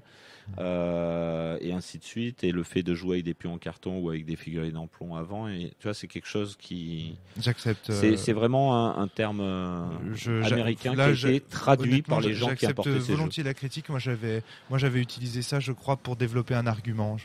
J'étais parti de ce point de vue-là pour expliquer. Oui, c'était pour faire lien entre jeux de société, board game, etc. C'était pour faire une transition, ou je sais plus, je me souviens. C'était au début, voilà. Et en plus, et puis vous étiez parti un petit peu au début dans une sorte d'opposition Vous aviez Ouais. essayé de lancer le podcast. Enfin, c'est l'impression. Là, on parle d'impression que j'en ai eu en tant qu'auditeur. Vous essayez de mettre. Alors, est-ce que les rôlistes et les jeux de plateauistes peuvent discuter ensemble, ou est-ce qu'ils s'opposent par tout un tas de choses? Et au final. Ça, c'est non, un truc c'était aussi pas le qu'il cas, faut et dire, ça, vous avez même pas Grégory, réussi à aller dans ça, c'est ce un truc aussi sens-là. que je voudrais dire, tant qu'on en est là à ce podcast, c'est que il y a aussi beaucoup de choses, beaucoup d'assertions que je lance avec énormément de, parfois, de certitude, d'affirmation, etc. pour lancer le débat. Tu sais, quand Darky dit oui, il y a Romaric comme micro, on va troller, ça fait rire tout le monde. Pourquoi? Parce qu'en fait, en tant qu'animateur, si tu lances pas des débats, si tu lances pas des clivages, bah ton podcast il tombe à plat. Enfin, ça vit pas. Il faut qu'à un moment donné, il y ait quelqu'un qui sorte une grosse connerie que, si ça se trouve, certains auditeurs derrière leur micro, derrière les micros et dans leur casque pensent, pour que un animateur se fâche, et du coup ils vont se faire engueuler à travers un animateur. Enfin, tout ça, il y a aussi, enfin, je veux dire, il y a aussi ma popote de la cellule. Souvent, il y a des gens aussi qui disent: Rome, tu parles trop dans les podcasts. Ah non, ça c'est pas. Bah non, mais il y a des gens qui me disent ça. Mais pourquoi? Parce que parfois il y a des silences. Et que les gens ils veulent pas parler, et je regarde autour de moi, bah ouais, il y a personne qui veut parler. Si je parle pas, il y a du silence, et du coup bah j'attends qu'il y ait une réaction. Je parle jusqu'à ce qu'il y ait une réaction et je donne la parole. Et voilà, tu vois là je suis avec Greg et Vincent aujourd'hui. Bon, Vincent il parle pas beaucoup, Greg parle beaucoup. Est-ce que vous m'entendez beaucoup dans ce podcast? Non, parce que j'ai un podcasteur qui est là, il est frais, il a envie de parler. Je parle trop en fait, c'est ça. Non, justement, non, c'est pas ce que je veux dire, Greg. Je prends super mal, je vais y Non, aller. mais non, putain, c'est pas du tout ce que je voulais dire. Au contraire, ce que je veux dire, c'est que attention à ne pas juger les animateurs trop sévèrement en disant oui, il monopolise la parole, il parle trop, il fait ceci, parce qu'en fait, parfois, c'est lié à la technique du podcast. Et là où je voulais en venir, tu vois, cette distinction, par exemple, jeu de plateau, jeu de société, c'est un petit peu comme dans une dissertation, quand tu commences par une distinction que toi-même tu juges fausse pour faire avancer le débat. On est d'accord, voilà, mais tu l'as. Mais parce que je suis passionné, parce que je suis très crédible quand je dis quelque chose, et c'est tout. C'est ça. Il y a pas mal d'autres choses. Juste pour rire, si on peut pas rebondir dessus. Sens avec ses 500 exemplaires, ah ben voilà d'où il vient le chiffre, marche aussi bien qu'un Agon, etc. à l'époque. 500 exemplaires sur les 4 premières années, c'est un succès. C'est sûrement un succès pour Sens. Et est-ce que ça marche aussi bien qu'un Agon à l'époque? Alors en relisant, tu voulais dire en ramenant les échelles aux ventes de l'époque, et ainsi de suite, probablement. Peu importe, mais c'est parce que les 500 exemplaires revenaient. Ce qui m'intéresse vachement plus, oh non, juste un truc rigolo. Ouais. AD&D, donc c'est Aventure Donjons et Dragons. Oui. C'est pas Advanced Donjons et Dragons, c'est ça que tu veux dire? C'est Advanced Donjons et Dragons. Bah si, c'est ça. Ouais. Toi, tu dis pendant le podcast, mais ça c'est ta langue fourche et tu dis Aventure Donjons et Dragons. C'est juste rigolo. Ça m'arrive très souvent, ça, sur AD&D. Et Sandy Peterson s'est dit, je vais faire un truc différent de Donjons et Dragons, et il a créé l'Appel de Cthulhu. Alors ça, c'est faux. C'est faux, mais en fait, ça vient de la lecture d'un article que j'avais lu qui opposait, Cthulhu à Donjons et Dragons. Mais d'ailleurs, c'est toi qui me l'as fait. Mais attends, mais t'es en train de parler d'un truc. C'est toi qui m'as envoyé le message. Tu l'as pas bien lu. Si, parce que justement, le truc, c'est que j'avais lu un article qui opposait les deux et qui expliquait toute l'histoire. Moi, je t'ai envoyé celui où Sandy Peterson explique lui-même comment ça a été créé, sachant que je le. Voilà, c'est ça. Et c'est toi qui m'as envoyé l'article qui corrigeait. Non, mais c'est ça que je voulais dire. Non, moi, ce que je veux dire, c'est que à cette époque-là, donc, j'avais lu un article qui opposait les deux, et c'était super pertinent. Franchement, l'article, il commentait l'appel de Cthulhu comme une opposition à Donjons et Dragons. C'était hyper pertinent. Je n'ai pas retrouvé la trace de cet article. Si les auditeurs le retrouvent, je les invite à le mettre dans les commentaires. Il était très intéressant et il expliquait parfaitement. Et je crois que c'était sur Petit Peuple. Et vu que Petit Peuple a fermé, je pense qu'aujourd'hui on ne le retrouvera pas, cet article-là. Malheureusement. C'est d'ailleurs une des raisons pour lesquelles j'ai publié le Maelstrom, parce qu'il y avait des articles chez Petit Peuple qui ont disparu. Bref, juste rapidement. Et toi, tu m'as corrigé en disant non, regarde, Sandy Peterson, c'est pas ce qu'il dit. C'est pas ce qu'il dit. Moi, sachant que j'en ai discuté avec lui, et j'ai aussi discuté du début de l'histoire finalement. Et il t'a dit avec Greg Stafford à plusieurs reprises. Ce qu'il faut savoir, c'est que Greg Stafford, par exemple, était chez un imprimeur parce qu'il voulait imprimer son jeu de société qui était, ça doit être Whitebeard and Red Moon, qui est devenu après c'est sorti chez Oriflamme, un des Wargames pour RuneQuest. Le premier, c'est je crois que c'est la Guerre des Dieux en français. Chez Oriflamme, enfin peu importe, c'est un wargame, jeu de société un peu gros, et un des premiers, peut-être le premier truc soit sorti sur Gloranta en tant que jeu. D'accord. À Gloranta Univers de RuneQuest. Et donc, il va là-bas pour imprimer son truc. Et là, il tombe sur un gars qui vient d'imprimer son propre jeu. À cette époque-là, plein de gens impriment plein de jeux. Et il vient d'imprimer une petite boîte blanche dans laquelle il y a 3 ou 4 livrets. Et donc, ils sont en train de discuter dans le hall. L'autre vient chercher ses trucs pendant que Greg vient poser ses propres fichiers. Et donc, il achète le premier Donjons et Dragons. Ça s'invente pas. Ouais. Le premier Donjons et Dragons imprimé chez cet imprimeur.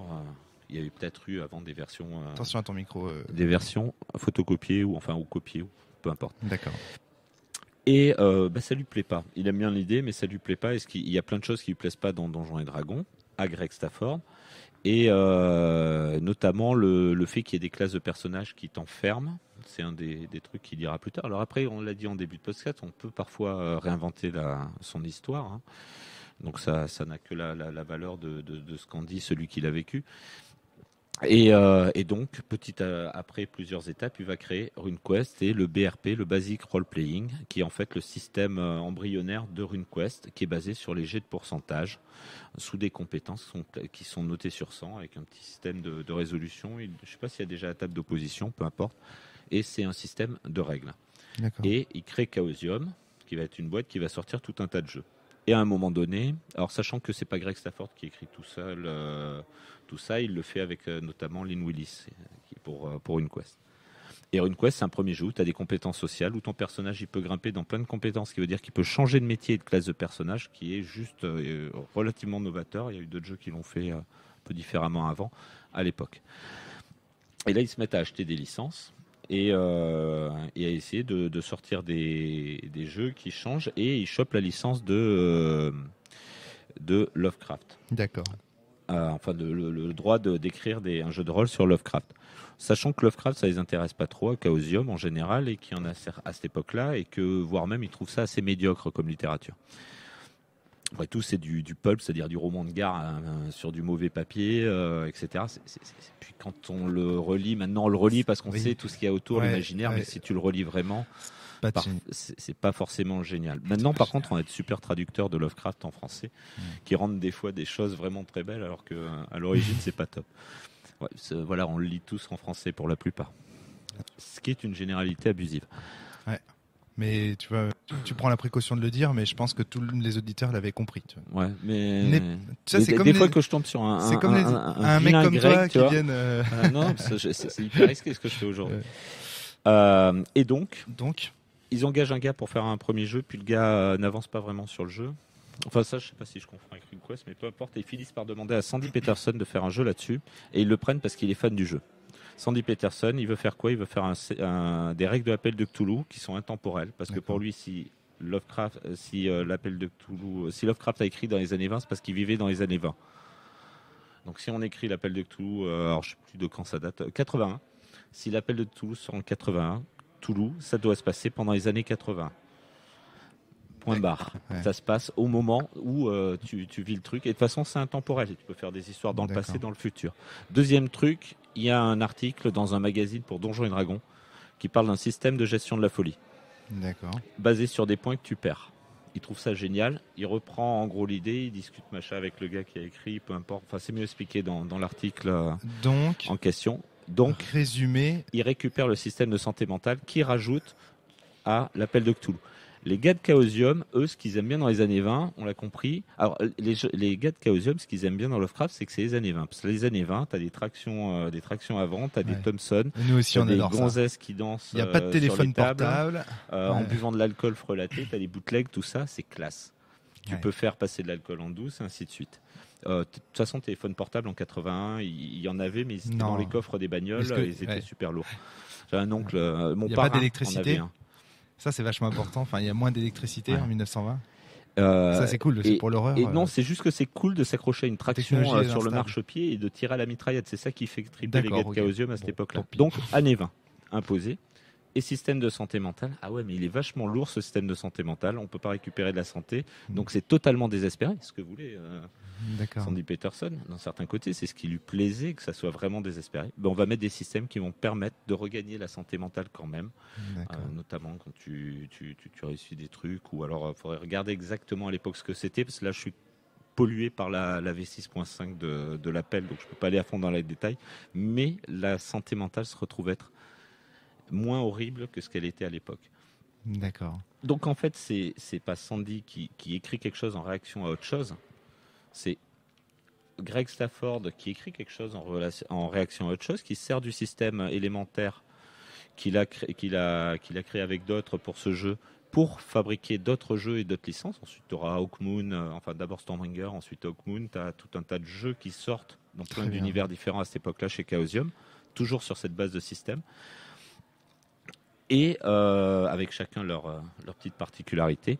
Et Sandy Peterson, qui est un fan absolu, lui, par contre, à l'époque, qui est vraiment un fan de Lovecraft, qui va écrire ce jeu, et en plus qui va être légèrement rectifié, bridé par la personne qui lui commande le jeu, et qui va pas forcément sortir exactement le jeu qu'il aurait voulu sortir. Et ensuite, dans les éditions suivantes, il participera aussi, puis il y a des choses qui changeront petit à petit. Ceci dit, il dit lui-même qu'il regrette pas le jeu. Oui, bien sûr. C'est très intéressant d'avoir l'histoire véritable. Mais encore une fois, c'est vraiment... l'histoire rapportée par ses acteurs. Oui, non, d'accord, ok. Je devrais pas dire véritable, justement, mais en tout cas, c'est intéressant d'avoir ce détail-là. C'est pas tant le fait que tu aies dit véritable, mais c'était juste pour relativiser mes propres propos. D'accord, ok.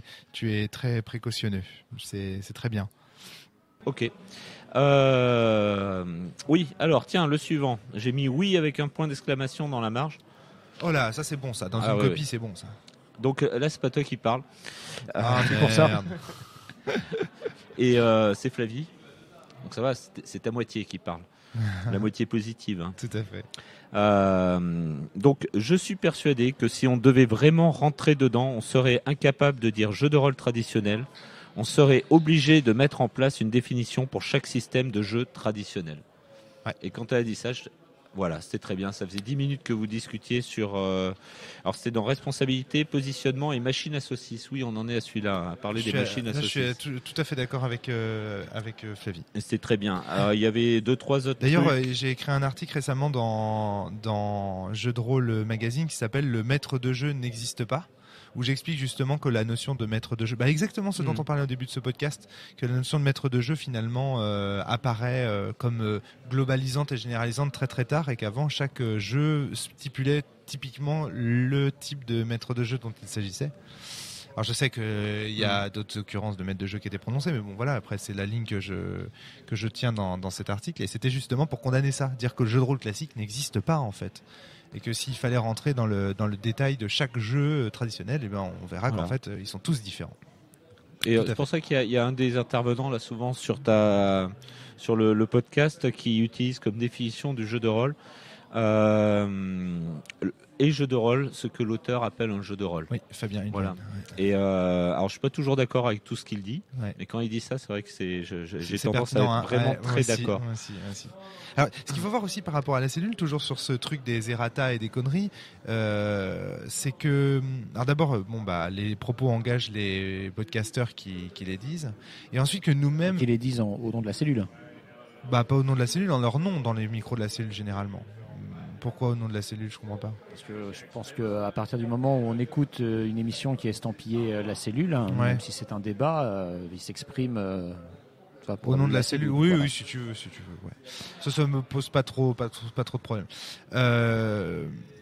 Juste le truc, c'est que c'est vrai que il faut bien voir qu'on n'a pas tous les mêmes idées, on n'a pas tous les mêmes avis, que souvent on fait des simplifications parce que effectivement ça permet de faire du débat, de faire parfois de la com même sur certaines idées. Au départ, on a fait beaucoup de simplifications, notamment en parlant des indépendants, comme si c'était un corps, un esprit corps. On pourrait en parler moi-même qui me définit comme étant indépendant. Ouais, et ça c'est pas vrai en fait, hein, bien sûr. Que je suis indépendant ? Non, pas que tu es indépendant, que les indépendants, qu'on peut parler des indépendants comme d'un groupe homogène.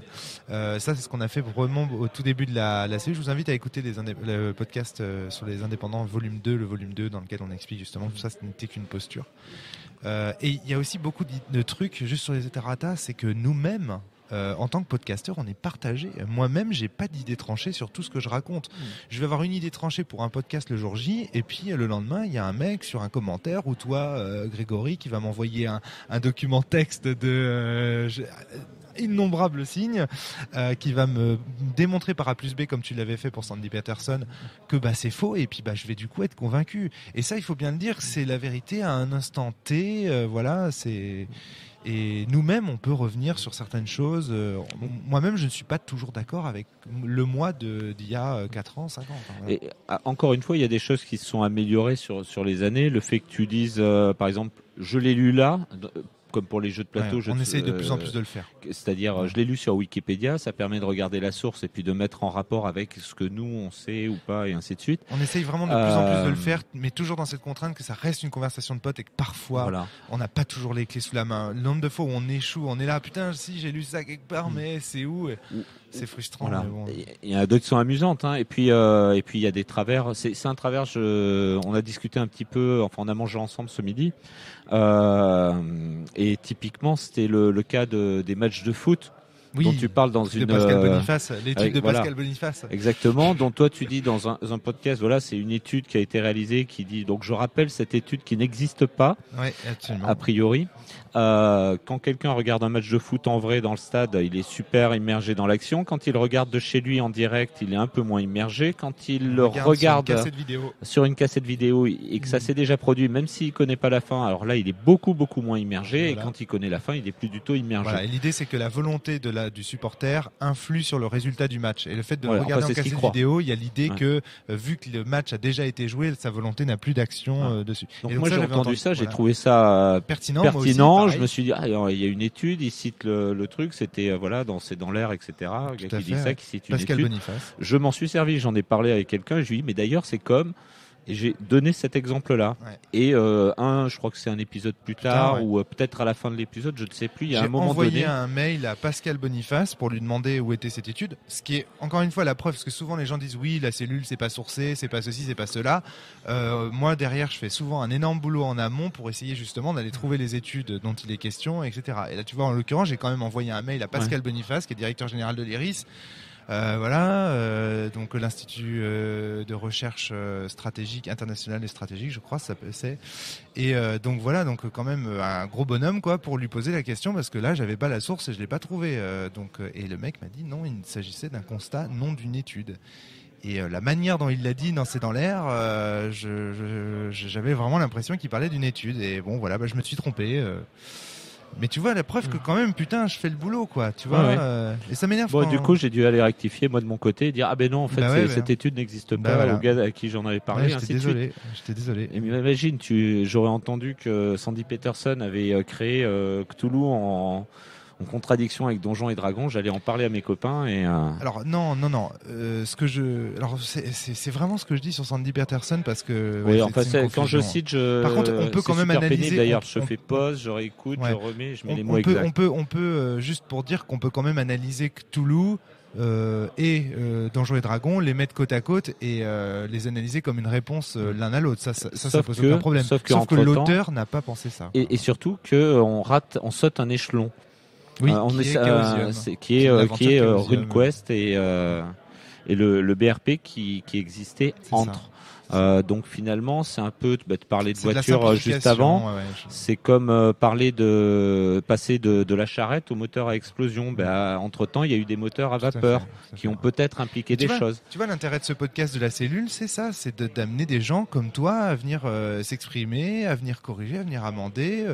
On aura bientôt Globo aussi, Xavier, sur la cellule, qui nous avait fait des réflexions qui allaient dans ton sens, qui viendra également parler et donner son point de vue et venir corriger finalement les podcasts précédents. Et moi, la cellule, c'est ça. C'est un think tank qui est en évolution avec des idées à un moment donné qui sont peut-être bien tranchées, mais jamais assis définitivement. On se remet toujours en question quand quelqu'un a des bons arguments. Tu vois, comme toi, je suis désolé, on t'invite, tu viens, tu discutes et nous, c'est ça qu'on veut, quoi. Oui, et puis peut-être quelqu'un viendra juste après et te dira oui, mais attention, moi j'ai connu Gary Gigax et il s'est toujours défendu de cette légende qu'a voulu instaurer mais ça m'étonnerait, c'est pas son genre, Greg Stafford, en disant qu'il avait acheté la première boîte. Peut-être si tu veux, Greg, mais au moins on le dit, il y a une émission qui vit, qui est hebdomadaire, et on suit les turpitudes, on dit des conneries, mais c'est normal. Enfin, je veux dire, ça fait partie tous les scientifiques qui font un travail de réflexion et de pensée, de démarche, qui ont une démarche intellectuelle, tous les scientifiques ont dit des conneries. Je veux dire, les philosophes, les scientifiques, ils ont tous, à un moment donné, on a pensé que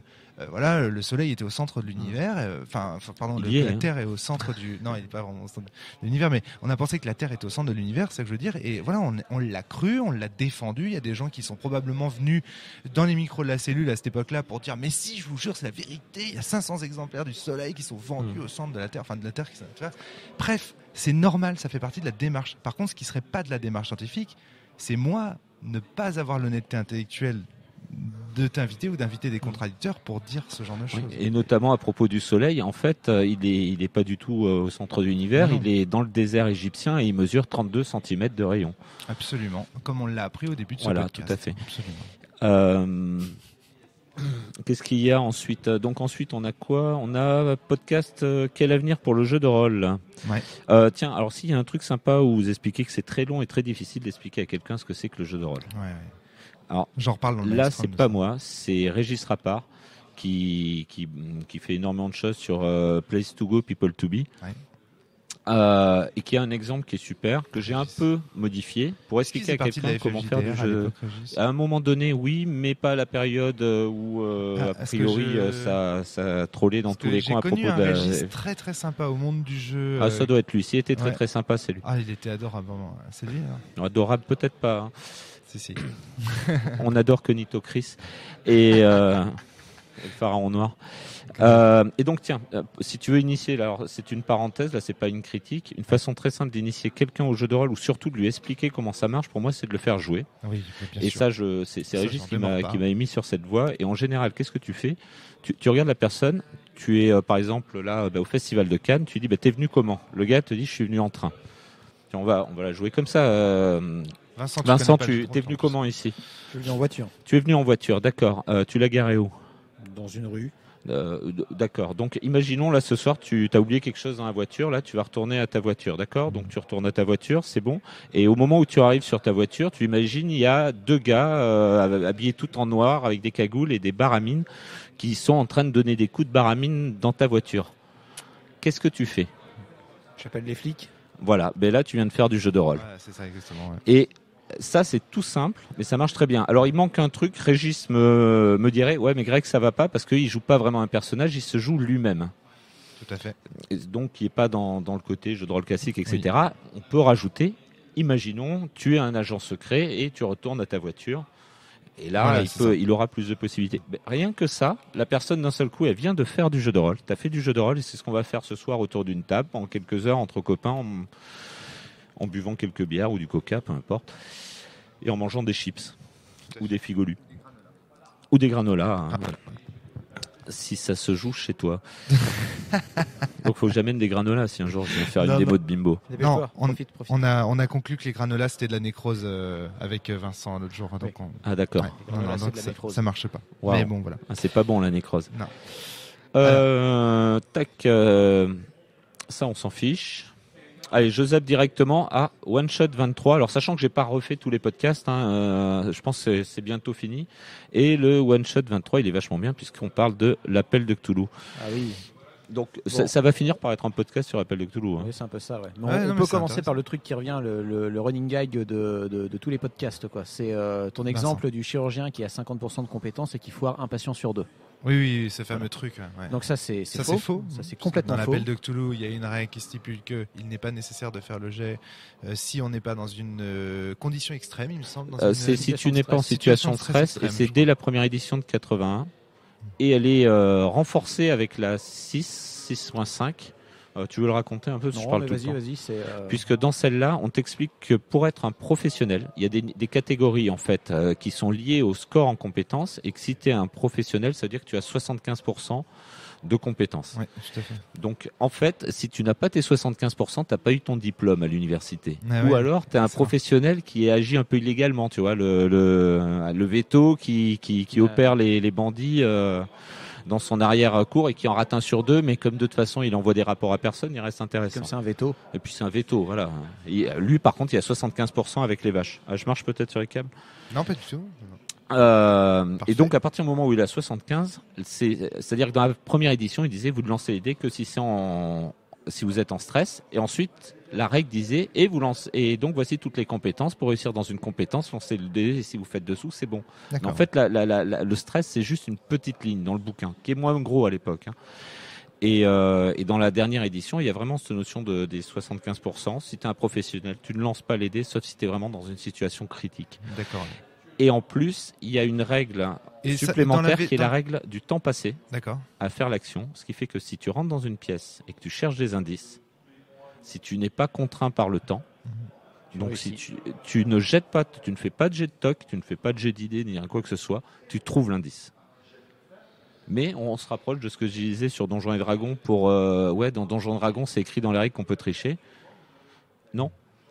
Sauf qu'il faut lire les règles et que c'est vrai que quand on a des règles comme ça, il faut s'attacher à les lire, les relire et il ne faut pas juste rejouer au jeu précédent. C'est pour ça aussi qu'au niveau des évolutions de règles entre les différentes versions, et ça c'est un cas typique d'évolution de règles. V1, on te dit en une ligne pas de stress, V6.5 c'est 200 détours en attendant la V7. T'as plusieurs paragraphes qui t'expliquent ce que c'est qu'un score de quelqu'un qui est professionnel et c'est la même règle mais qui a été bien clarifiée et ainsi de suite. Mais quand tu vas racheter et que tu es juste un gros fan de l'appel de Cthulhu, que tu achètes le nouveau bouquin et que tu vas relire l'intro, tu vas regarder peut-être 2 classes de personnages et les nouvelles stats des monstres et puis après tu vas te mettre à jouer, tu vas pas lire le nouveau livre de règles dans son ensemble, tu vas pas aller jusqu'au fond. Et ça, c'est c'est un des problèmes de tous les jeux. Et là, on arrive au Rules Does Matter. Les règles sont importantes. System Does Matter. Voilà, c'est ça que je voulais dire. Tu vois, moi aussi, j'ai des conneries. C'est des grosses conneries. Et effectivement, le système est important. Il faut que le système soit complet et surtout, il faut que le joueur le lise. Mais comment est-ce qu'on a... Enfin, moi, ma génération, on ne lisait pas les règles. Quand on parle de ça, personne n'est dupe. Les gens savent bien que c'est une manière de se moquer d'un vieux système qui est le système Chaosium. Et que dans le fond, voilà, ça revient tellement souvent. Ouais, mais en réalité, on le fait nous-mêmes. Par exemple, quand on joue à Cthulhu, on applique cette règle à la lettre. Le chirurgien fait pas de jet pour. Par contre, il y a un problème avec cette règle. Tant qu'on en parle, c'est le cas du militaire en fait. Le système de l'appel de Cthulhu est broken parce que si tu joues j'en parlais un petit peu dans la voiture en arrivant au festival avec Vincent, si tu joues un militaire, le militaire en fait c'est son métier d'être dans une situation de stress extrême. Ce qui fait que du coup tu te retrouves avec, si tu mets 75% ou 80, nous ce qui se passait c'était souvent 89% dans toutes les compétences de combat, tu te retrouves avec un personnage qui est potentiellement imbattable. Et avec certaines armes tu peux te retrouver avec 4d6 par tour en fait infligé. Donc en gros l'appel de Cthulhu c'est un jeu qui implique que les joueurs fassent semblant de ne pas savoir que le système est dysfonctionnel et est broken. Moi je vais te dire, si là tout à l'heure on va se promener dans un bar et qu'il y a un gars avec des beaux tatouages de la Légion etc qui pose sa bière sur la table où on est et qui dit maintenant c'est notre table, à nous trois je pense qu'on va y aller et il aura pas besoin de jeter son dé et j'espère qu'il le jettera pas. Donc que le militaire il soit super fort dans son domaine. Ou alors j'ai pas compris ta question. Ce qui me dérange, c'est que du coup, dans une situation où tu es confronté à des monstres de l'appel de Cthulhu, il y a beaucoup de monstres qui sont défoncés par un militaire de base. Oui, mais ils vont en défoncer combien et quand est-ce qu'ils vont revenir et surtout combien il va perdre de santé mentale. D'accord, ok. Ceci dit, à l'époque, quand on jouait dans les années 80, t'avais des joueurs qui se trimballaient avec un canon de 75 accroché à la traction avant et qui traversaient New York avec. Et ça, il y en a eu dans tous les groupes, à tel point que je me demande si c'est pas une légende urbaine. Sauf que moi, j'en ai eu un, Julien, qui l'avait vraiment fait. Mais alors, est-ce qu'il l'avait lu dans un magazine ? Tu vois ce que je veux dire, quoi. Enfin, si les joueurs. Joueurs, à l'époque, on avait 12 ans, 13 ans, et si je peux avoir un canon. La première chose qu'on faisait dans l'appel de Cthulhu, un scénario, c'était acheter de la dynamite. Ou trouver une bonne raison d'avoir une arme à feu. Oui, mais il n'est pas si dysfonctionnel que ça comme système. L'appel de Cthulhu. Je pense qu'il est pas simple, forcément lu complètement et surtout maintenant avec des éditions qui sont énormes avec plein de pages, donc c'est ce qui prouve que je suis un peu indépendant, c'est que l'information de base, c'est-à-dire du système de résolution, ça c'est une part infime du bouquin et c'est noyé et c'est pas ce qui est le plus drôle à lire. Et vous, quand vous jouez à l'appel de Cthulhu, vous tirez les caractéristiques au dé ? Moi, je joue pas à l'appel de Cthulhu en faisant tirer des personnages comme ça. Je joue avec un système qui m'est propre. Donc, je ne joue pas à l'appel de Cthulhu. Je joue des campagnes avec un système adapté. Ouais. Parce que j'ai des choses qui me dérangent dans les règles. Moi, je te concède qu'il est peut-être pas dysfonctionnel si on lit le jeu avec son contrat social.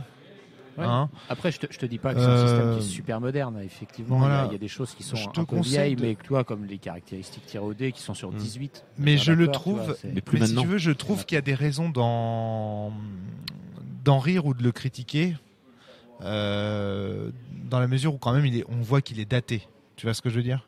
Je suis Vincent, pas tout à fait d'accord avec toi en fait. Ah oui, moi, je trouve qu'il il a des failles et en même temps des gros avantages qui sont sa simplicité et son accessibilité. Je pense que c'est un jeu pour initier par exemple les gens. Ouais, c'est un jeu. Tu peux ne pas avoir joué au jeu de rôle, le lire et jouer. Et c'est simple et c'est très visuel quoi. Je veux dire, un jet de pourcentage, tu vois, je pense que même quand tu n'as jamais fait de jeu de rôle, c'est plutôt simple de voir comment ça fonctionne. On se faisait la réflexion l'autre jour avec Flavie que quand on analysait les vieux jeux, en partant de Donjons et Dragons, en passant par l'appel de Cthulhu, l'œil noir, en fait, en gros, jusqu'à Vampire, globalement, les jeux, quand on les lit bien, quand on les lit bien, j'entends pas principe de charité, j'entends juste quand on les lit jusqu'au bout, ils sont fonctionnels. Ils sont fonctionnels. Oui, l'œil noir, plus ou moins compliqué, parce que c'est ce que disait Greg tout à l'heure, de Advanced Donjons et Dragons avec le taco, enfin les différents types de jets et tout. Quand t'as jamais fait de jeu de rôle, si t'achètes ton manuel, tu vas doucement chier avant de pouvoir mener une partie. Quoi. Et l'appel de Cthulhu, c'est simple, quoi. C'est rapide à lire, facile à prendre en main. En fait, et vraiment le mot important, c'est compliqué, mais pas complexe. Tu vois, ils sont parfois compliqués, compliqués par des sous-règles, des choses comme ça, des systèmes différents. Tu vas te battre sous l'eau, dans les airs ou sur terre. Le fait que dans AD&D, le système de combat à main nue est totalement différent du système de combat avec une arme, par exemple. C'est énorme. Les règles de combat à main nue, on a essayé plein de fois à l'époque, on n'y arrivait pas. Bon, encore une fois, on jouait avec des règles qu'on avait du mal à maîtriser. Tu t'avais pas lu jusqu'au bout. Comment ? Et que tu n'avais pas lu jusqu'au bout. On les survolait juste à ce moment-là, parce que d'habitude, on se battait toujours avec une épée, quoi, et une épée patarde, parce que ça pouvait faire épée longue ou épée à deux mains, et que les dégâts étaient plutôt sympas. Mais ça, c'est autre chose. Mais je trouve quand même qu'il y a quelque chose de. Par exemple, tiens, caricatural. Dogs in the Vineyard. Ouais. Je l'ai acheté. Je l'ai lu. C'est magnifique. C'est le système de tous ces dés. Quand tu parles juste des règles, d'accord, sans avoir joué avec personne. Ouais. Je l'ai lu, c'est pas épais, c'est assez rapide. Ouais. Je me suis dit c'est vachement bien. Je crois, je l'ai peut-être même acheté grâce à vous. Et j'ai commencé à regarder le système de tu donnes un dé, tu reprends un dé, comme ça, etc. On s'est mis sur une table avec un copain pendant la pause de midi au boulot à faire juste, sans l'interpréter, mais juste pour comprendre la mécanique, essayer de faire un duel, etc. C'est compliqué. Hyper dur à comprendre, même pour quelqu'un qui écrit des jeux de société, des wargames, des jeux de rôle, etc. Il faut vraiment les poser un par un, et puis après tu te dis qu'est-ce qu'on va s'embêter avec tout ça, alors qu'on peut jouer les dilemmes moraux directement. Alors après il y a une mécanique, il y a une profondeur, etc. Tu l'as joué, tu y as joué après. Ça joue à fond. Enfin, ça marche, ça fonctionne super bien. Mais le truc, c'est que le système de règles est hyper complexe. D'ailleurs, c'est ce genre de choses que des fois je reproche. Mais là, on va tomber dans le débat d'idées. C'est plus le sujet du podcast. Mais sur des jeux comme ça qui enveloppent à fond avec le système le joueur, des fois il y a des moments où si le système est un tout petit peu trop complexe, finalement tu laisses tomber le maelstrom et t'es plus dans tes dés, ta gestion des dés, et ok, donc faut que j'en mette 4, je relance avec 2 et ainsi de suite, au moins sur les premières parties. Et c'est pour la peine. C'est vrai. Dogs in the Vineyard, très bon jeu a priori. C'est souvent ce qu'on dit dans la système intéressant, le background, l'idée, rien que l'idée de jouer des Mormons qui vont aller s'occuper de machin qui a fauté avec truc et qui pourrait peut-être finir par lui mettre une balle dans la tête, tu vois. C'est juste génial. C'est souvent ce qu'on veut dire quand on dit que les jeux ont une courbe d'apprentissage importante. Voilà. Par exemple, dans Dogs, c'est clair que la première partie, enfin disons, il vaut mieux que ça soit quelqu'un qui a déjà joué qui t'y fasse jouer. Voilà. Et on retombe dans Donjons et Dragons. Le premier conflit et le premier conflit que tu vas. Oui, mais attention. Enfin, AD&D. Attention. Pas Donjons et Dragons, mais AD&D. Attention. Alors là, attends, il y a plusieurs choses à dire là. ce qu'il faut bien voir à l'esprit, c'est que nous, on dit pas que il faut pas avoir quoi que ce quelqu'un. soit, hein. Je parlais juste de mon opinion. Ouais, enfin, moi, ce qui est important, c'est qu'avec un livre, on puisse faire un initié. C'est-à-dire que le livre, en le lisant, on puisse avoir un meneur de jeu compétent. En l'occurrence, avec Doc, c'est totalement le cas. Ça, c'est incontestable. Je suis loin d'être d'accord. Il faut qu'il arrive à comprendre le système. Hein. On n'a jamais. Quelqu'un qui n'a jamais fait de jeu de rôle, qui n'a jamais assisté à une partie, tu lui donnes le livre, la base, et pour toi, ça fait un MJ fonctionnel. À Dogs.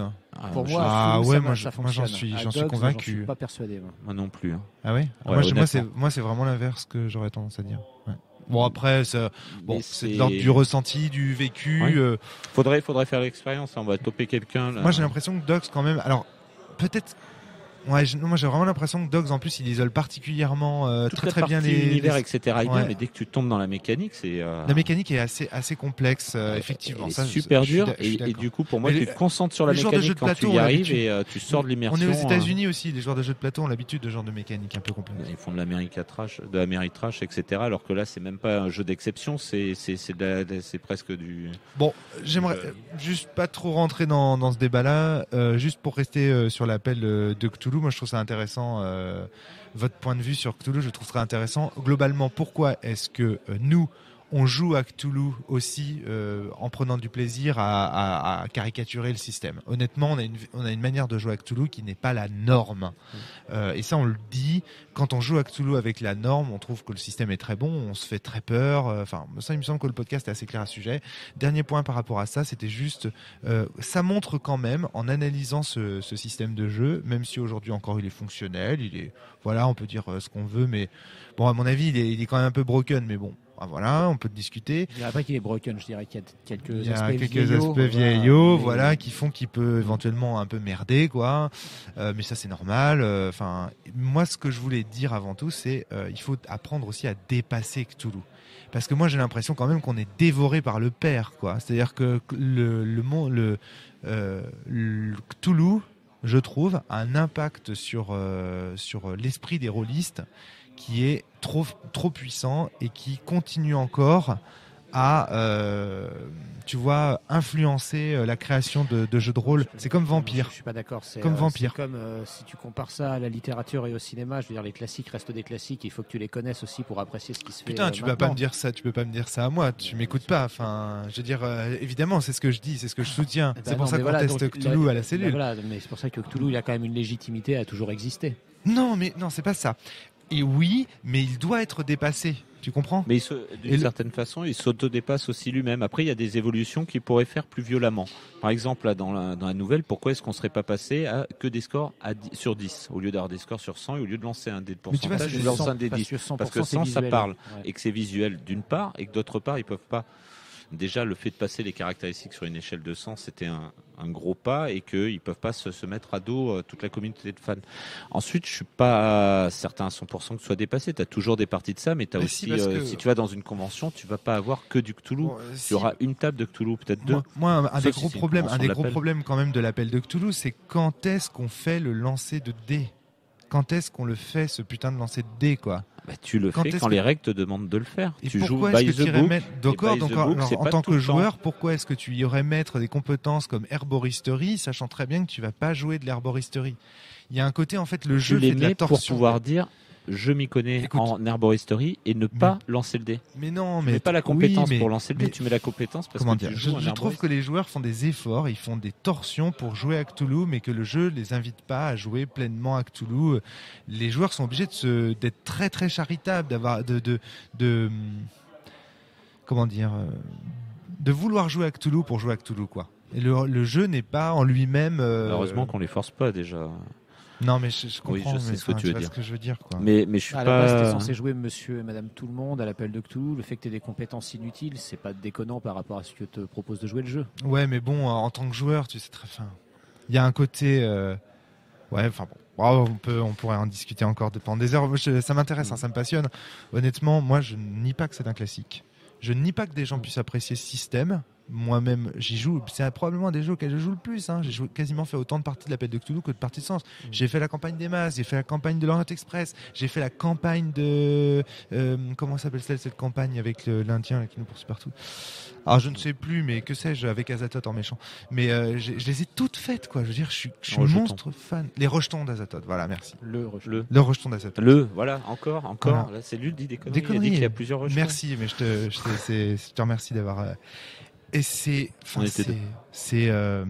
génial, Cthulhu. Je suis fan de Cthulhu, donc on peut pas me dire que voilà, mais je dis quand même, il faut chercher à tuer le père, à dépasser parce que quand même Cthulhu, n'invite pas suffisamment ses joueurs à entrer, je suis désolé, dans les profondeurs métaphysiques proposées par les nouvelles de Lovecraft. Ça reste encore trop. Oui, parce qu'on leur propose l'amusement, etc. Alors. Je dis que ce système de résolution ne porte pas en lui-même les propositions de Cthulhu. Ce système de résolution propose quelque chose. L'Appel de Cthulhu est un jeu sur l'univers de Lovecraft. Il y en a d'autres qui existent. Tout à fait. Et voilà, celui-là a le mérite d'exister et celui-là a une proposition qui est particulière et qui, je pense, est surtout une proposition misée sur l'initiation, l'accessibilité. Mais entendons-nous bien, moi Et va savoir combien de gens connaîtraient, auraient lu et combien de jeux de plateau sortiraient sur Lovecraft s'il n'y avait pas eu l'Appel de Cthulhu à une époque et ainsi de suite. Absolument. Tu vois ce que je veux dire? C'est un père fondateur. Je pense que ça a une grande influence, que il y aurait eu beaucoup moins de lecteurs des nouvelles, à part à une époque où on lisait même Conan, etc., parce que c'est ce qu'on trouvait au bureau de tabac quand on était en vacances dans la montagne et qu'on avait plein de temps à bouquiner. Et là, on lisait Howard parce la qu'on montagne, voulait dire tu l'avais pas un peu halluciné, ta montagne? Non, mais pas loin. Est-ce que tu as encore d'autres remarques? Les autres sont pas vérifiés parce que c'est des choses que je voudrais vérifier. Tu veux pas nous en mettre quelques dernières dans la gueule là? Allez, une dernière. Ça non. Je regarde juste s'il y en a une de bien. Je t'en prie. J'aime bien moi ce petit podcast là. Moi j'ai pas peur. En tout cas, tiens, tu vois, je parle pour meubler le truc. J'ai pas du tout peur d'avoir tort. Hein. Toi, encore une fois, tu le disais toi sur l'appel. Si tu veux jouer by the book, il faut faire des jets de fou en permanence, quoi. Sous-entendu en permanence. Par contre, il y a un truc que tu disais. On va finir par. C'est vrai quand même qu'avec un jet de saut, tu peux mourir. Enfin, attends, c'est vrai ce que je dis là, quand même. Ce que tu disais avant. D'être obligé de faire des jets de fou. Même. Si tu veux vraiment jouer by the book, tu dois. Non, tu lances quasiment pas les dés. Non, tu lances quasiment pas les dés. Et d'autant plus si tu as un militaire dans le groupe, etc. Et la plupart du temps, tu as les joueurs qui vont réagir par eux-mêmes. Vous trouvez que c'est comme ça qu'ils jouent les gens, vous? Ben oui, mais enfin... Non, d'accord, ok. Forcément tout le monde. Après, quand j'avais 11 ans, je jouais en lançant les dés systématiquement, avec un copain qui trimballait un canon et en cherchant de la dynamite pour aller péter la gueule à tout le monde. Ceci dit, c'est un travers qu'on va trouver chez pas mal de maîtres de jeu, qui est de faire des jets de dés pour tout et n'importe quoi. Mais ça, c'est pas uniquement dans l'appel de Cthulhu. Ouais, non, ça, je suis d'accord avec toi. Il y a eu une convention, je vais pas nommer la convention, parce que je veux pas que le gars se reconnaisse. Peu importe qu'il se reconnaisse parce qu'il avait des circonstances atténuantes, mais c'est important. Donc on parlait de Bimbo. Ouais. J'ai un gars, une convention, qui faisait une démonstration de Bimbo. Ouais.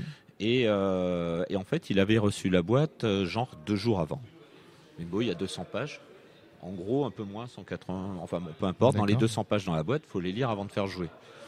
Ah oui, c'est mieux. Tu peux éventuellement sauter certains passages, mais avec Bimbo, c'est déconseillé parce que c'est pas. Surtout si tu as déjà fait du jeu de rôle. Si tu as déjà fait du jeu de rôle, on te dit à un moment donné, là, tu arrêtes de lire, tu vas faire jouer avec ce que tu sais, puis après, tu reviens, on continuera. Ouais. Si tu n'en as jamais fait. Parce que c'est un jeu aussi qui est prévu pour le gars qui n'a jamais joué. Je sais pas si ça réussit ou pas, c'est pas à moi de le dire.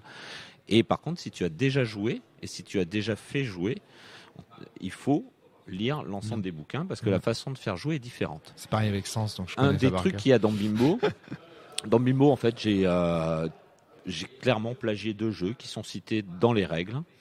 Un est un jeu que j'admire, Rêve de Dragon. On pourra en parler de Rêve de Dragon. J'aimerais bien. Et tu pourrais nous présenter Rêve de Dragon sur la cellule, un nous faire un one-shot? Ouais, si vous voulez, ouais. Bah carrément, ça me motive à fond. Donc, l'un est Rêve de Dragon pour le côté presque métaphysique du jeu. Et vraiment. Ah oui, alors là, c'est un jeu métaphysique. Oui, tout à fait. Et donc, il y a ce côté-là, mais légèrement différent, mais il y a des choses qui sont pompées là-dessus. Et l'autre, c'est Hero Wars et ou HeroQuest, pour l'histoire des traits. C'est-à-dire du fait que tu écris un mot et c'est ta compétence. Tout à fait, ouais. Et dans Bimbo, on va plus loin, puisqu'en fait, on joue avec le book des actrices. Et le trait, par exemple, ça peut être droit. comme dans le sens, on va dire, Brenda a fait des études de droit. Et si elle utilise le mot-clé droit, donc le mot qui est dans la phrase où elle parle de ses études de droit, pour envoyer un direct du droit dans la tronche de quelqu'un, c'est autorisé. C'est autorisé. Parce que tu joues sur la polysémie. Un petit jeu, voilà, exactement. Ou le fait qu'elle soit droite au sens où elle est franche, voilà, que ça soit du droit. Voilà. Donc elle peut traiter un dossier devant un tribunal et elle peut balancer son poing dans la tête de quelqu'un. Dans les deux cas, elle bénéficie de études du droit. Et donc ce maître de jeu, qui n'avait pas complètement lu les règles, se retrouvait dans cette partie de démonstration. Il y a un joueur qui lui dit « Écoute, j'essaye de me dissimuler, par exemple, ou j'essaye de dissimuler cet objet. J'ai plus l'exemple exact, mais c'est la même chose. J'essaye de dissimuler cet objet. » Et sa compétence, c'était, par exemple, se cacher. Brenda aime bien se cacher. Et il voulait dissimuler quelque chose. Et là, tu dis, ah non, c'est pas exactement ça, parce que normalement, c'est ça. D'accord. Qu'est-ce qu'il faisait, le gars ? Il faisait jouer avec des règles qu'il avait partiellement lues. Pour la peine, il y avait une très bonne excuse, puisqu'il avait reçu la boîte du jeu 2 jours avant la convention. Et les gens qui ont joué à sa table, après, ils allaient dire, bon, ben oui, Bimbo, c'est pas un jeu très permissif. Tu vois ? Et avec l'appel de cul, tu peux avoir exactement le même genre de choses. C'est-à-dire que soit tu vas critiquer un jeu par ses règles, telles qu'elles sont écrites. Et vous avez déjà joué alors du coup à l'appel de Cthulhu by the Book ? Parce que je pense qu'il y a d'autres problèmes du coup. Moi, le problème que j'ai avec l'appel de Cthulhu, mais alors il y a eu un problème jusqu'à je sais plus quelle version, qui était que tu faisais des persos qui pouvaient pas avoir des bonnes stats partout. Et que du coup, comme tu avais notamment, moi le problème que j'avais au temps de la première édition, c'est que si tu avais mis des points en intimidation et que tu voulais faire du social pour séduire ou... alors j'ai plus le nom des compétences, je pourrais regarder, mais le temps que je cherche dans le bouquin, ça va être long. Mais tu avais certaines compétences comme ça, sociales, d'interaction avec les PNJ, et si tu n'avais pas exactement la bonne... tu pouvais pas mettre des points partout. Tu pouvais pas être le gars super sociable qui est capable de parler, de baratiner et d'intimider. Et d'avoir du crédit. Et d'avoir du crédit, sachant que crédit, c'est pour... Et voilà. Oui, non, mais tu vois, c'était bizarre. Franchement, crédit à l'époque, ça voulait rien dire. Alors que maintenant, ça veut dire quelque chose, crédit, tel qu'elle a été remodelée. Moi, je m'en sers énormément de crédit. Dans le système que j'ai fait à partir des règles... de l'appel crédit, je l'ai gardé parce que c'est juste énorme. Voilà, tu gères plus de pognon, plus rien. Tu regardes combien t'as, tu sais si c'est bon et si vraiment c'est limite, tu lances le dé. D'accord. Et il y avait des défauts comme ça qui, pour moi, à l'époque, étaient liés au nombre de compétences. Je pense que ça a changé maintenant, mais je ne suis même pas sûr que finalement Bon, écoutez, de toute façon, il est clair qu'on peut pas. Enfin, moi, j'entends parfaitement ce que vous dites. C'est intéressant d'avoir des défenseurs de ce système. Voilà, je suis pas franchement d'accord, mais bon, on peut pas en débattre. Tel qu'il est écrit, attention. Oui, du système sachant tel que qu'il je est ne écrit, l'utilise mais attention plus. parce que tu parles du système tel qu'il est écrit. Moi, je parle du système de la V5 dans ce cas-là, parce que j'ai pas lu la V6. Enfin, Adrien me l'a montré, puis on a vu dans la V6 certains dysfonctionnements liés à la mise en page, plein de trucs comme ça, des tableaux, des renvois de tableaux qui mènent à nulle part.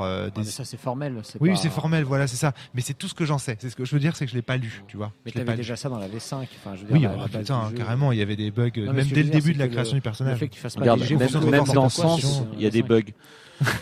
T'es con.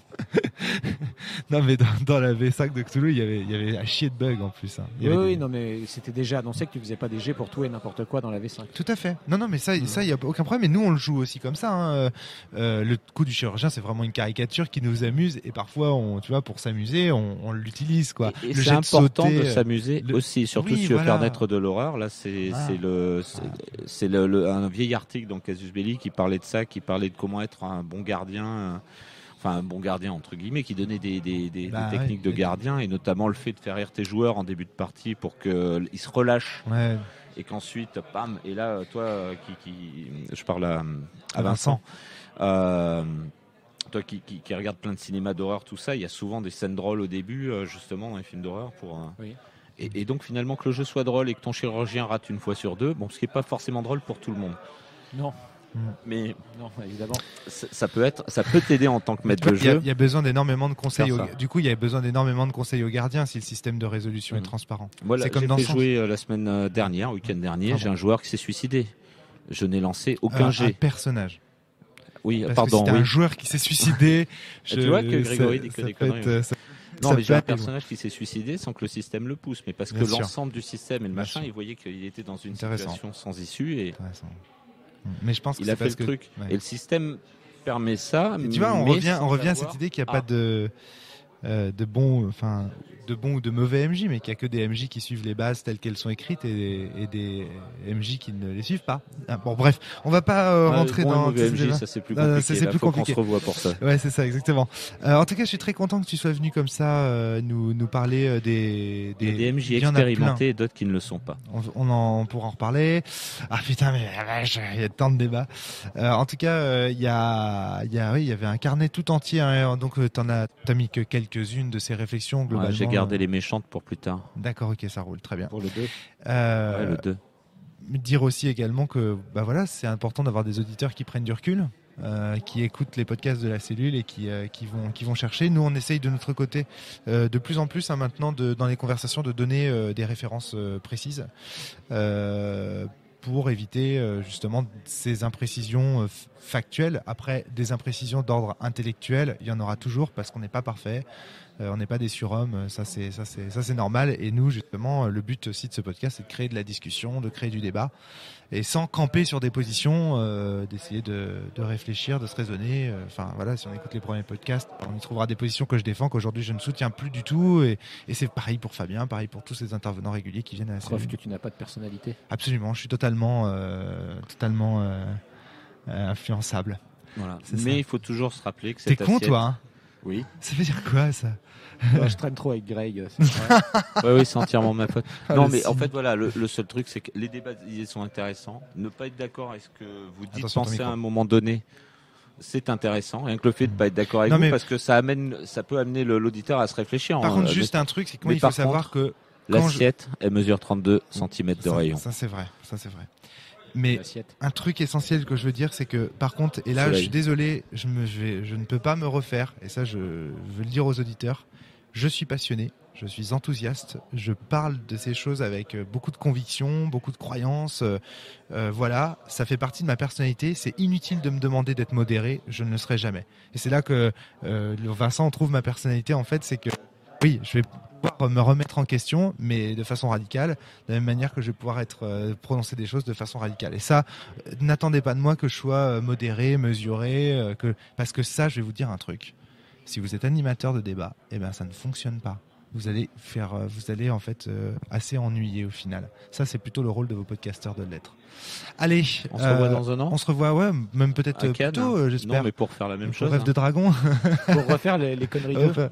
Les conneries 2. Comment ça s'appelle? C'est dans ces émissions qu'on voit en début d'année où t'as. Les bêtisiers. Voilà. Les bêtisiers. Les bêtisiers de la cellule. Ça sera mieux que les conneries de la cellule. Mais en fait, tu vois, c'est pas. Peut-être qu'on aurait pu appeler ce podcast plutôt la cellule n'a dit que des conneries et continuera à en dire.